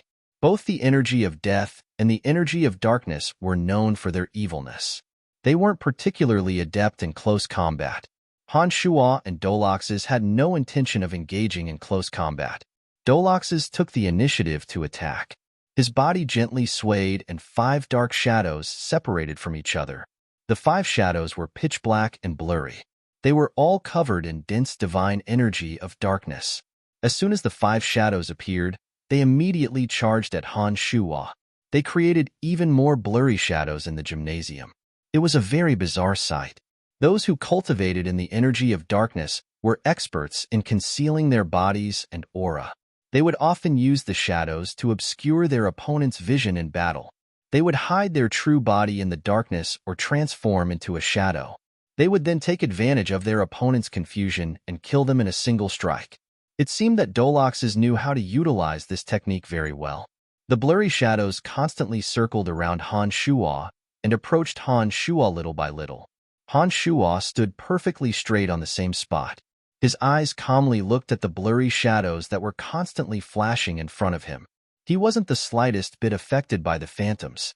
It was only when the many shadows got closer and closer that Han Shuo deployed his 3 trump card boundaries of death around himself. It was obvious that he was going to take a defensive stance.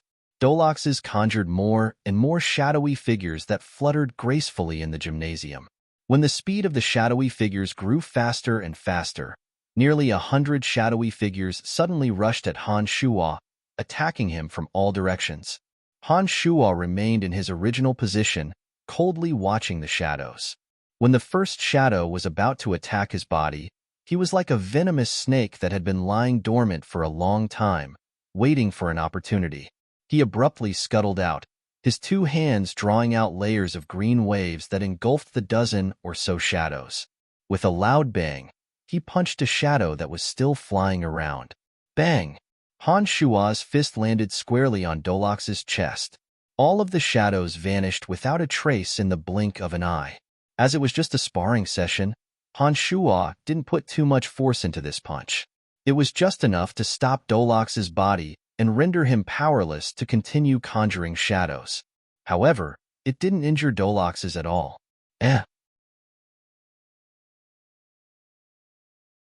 How is this possible?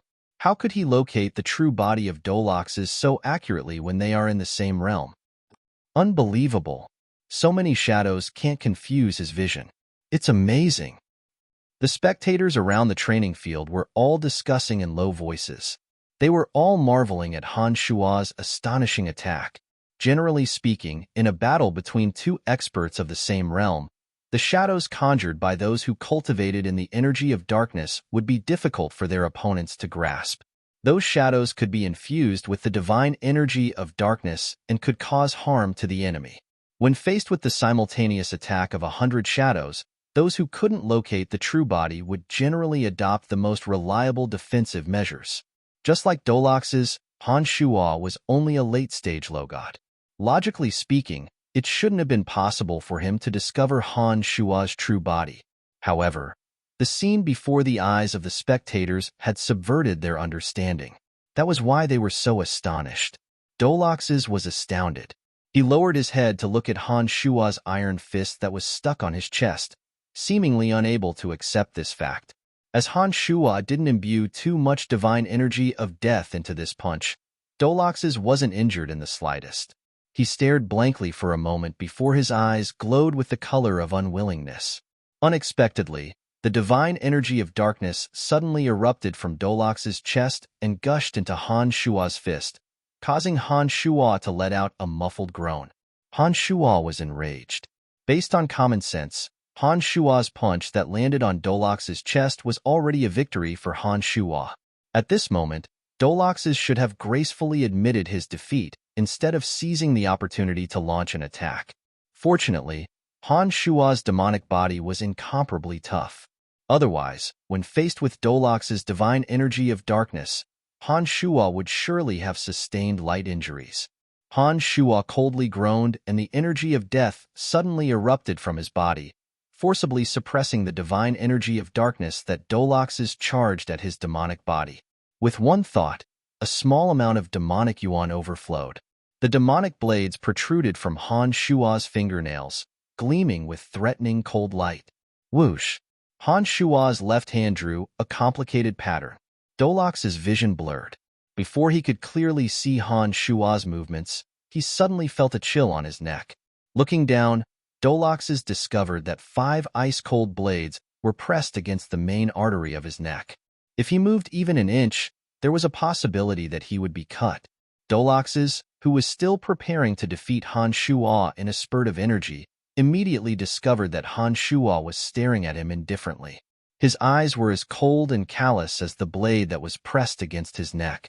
Dolox's felt a chill in his heart. He had the misconception that Han Shu could rip him to shreds at any moment. He immediately raised both his hands high and shouted, "I've lost. Friend, you are indeed formidable. That friend over there, Dolox's, has just been punched by you. Why are you still being so unforgiving? Aren't you going a little too far?" Cage's voice deepened as he slowly walked over. He looked extremely displeased. "I'm going too far?"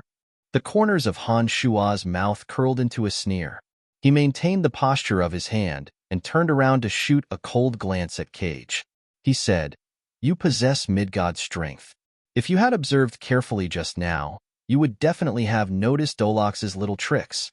He was the one who disobeyed the rules first. Not only did you not mention it, but you also said that I'm going too far? Hee.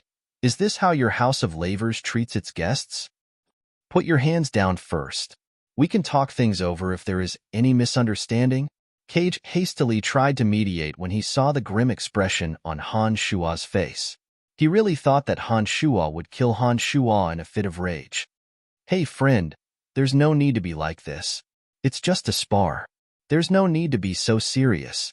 Zico, seeing that the situation had taken a turn for the worse, immediately walked over and mediated. "What are you guys so nervous about?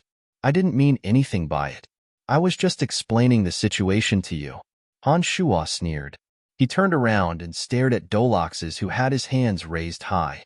While secretly guarding against Dolox's, Han Shuo slowly put away the unsheathed demonic blades. When the demonic blades were completely removed from Dolox's neck, Dolox's suddenly retreated several steps. His expression changed as he said hatefully, "How dare you point a sharp weapon at me? What is your relationship with our eldest sister? What are you doing in our Lavers family?" Cage's face immediately turned gloomy when he realized that Dolox's safety was no longer threatened by Han Shuo. He stared at Han Shuo and interrogated him. "He is just a low god. I reckon that he came to our Lavers family through our eldest sister. He must be tired of living to be so rough with Dolox's." The beautiful Eve stood up and looked at Han Shuo with a face filled with disgust. "What?" Han Shuo squinted his eyes and took in the expressions of the others. He looked at Eve disdainfully and mocked. "Are you going to teach me a lesson if I say that Donna and I aren't friends? Heh, you guys are all from the same family clan, but compared to Donna, you guys are nothing." "You? What did you say?" Eve was enraged. She pointed at Han Shuo and said sternly, "Say it again if you have the guts." "Ha, if you want to humiliate yourself, I really don't mind."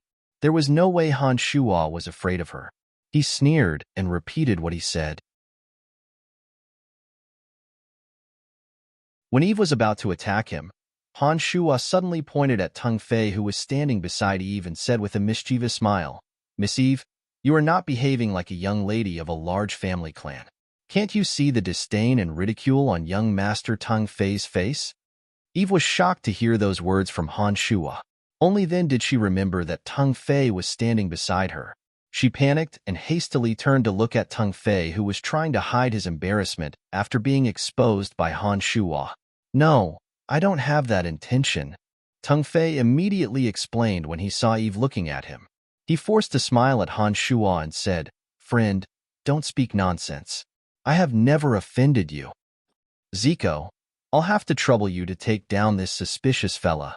I will personally ask my elder sister what this fella is doing in our family clan." When Cage saw that Han Shua had so casually neutralized Eve's attack and had cleverly created a small conflict between Eve and Tung Fei, he immediately felt that he couldn't allow Han Shua to continue causing trouble. Zico was in a difficult position. He didn't dare to offend Donna's friend, but he didn't know how to refuse Cage's words. He was in a dilemma. "I will help young Master Cage take him down," shouted another early-stage mid-god, who cultivated in the energy of destruction. He seemed to want to curry favor with Tung Fei and charged straight at Han Shua. It seemed that he was prepared to capture Han Shua at lightning speed. It was absolutely impossible for Han Shua to contend against an early-stage mid-god expert with just the strength of his two avatars. Han Shua's heart turned cold when he saw that he was forced into a corner. He started hesitating whether or not he should utilize demonic arts. It was at this moment that Han Shua suddenly sensed Donna's aura and immediately realized that Donna had arrived. But strangely, Han Shua discovered that Donna did not immediately lend him a hand. It seemed that she had some other intentions. With one thought, Han Shua immediately realized that Donna must be doubting his strength and wanted to take this opportunity to see how strong she really was. Han Shua, who was about to utilize demonic arts, suddenly changed his mind. He stayed where he was and waited for the guard to approach him. He used the energy of his avatar of death to defend himself. Although that guard didn't know how close the relationship between Han Shua and Donna was, he didn't dare to do anything to Han Shua because of his relationship with Donna. He only followed Cage's instructions to capture Han Shua. With Han Shua deliberately concealing his strength, it only took a few short seconds for Han Shua to be immobilized against that mid-god who was an entire realm lower than him.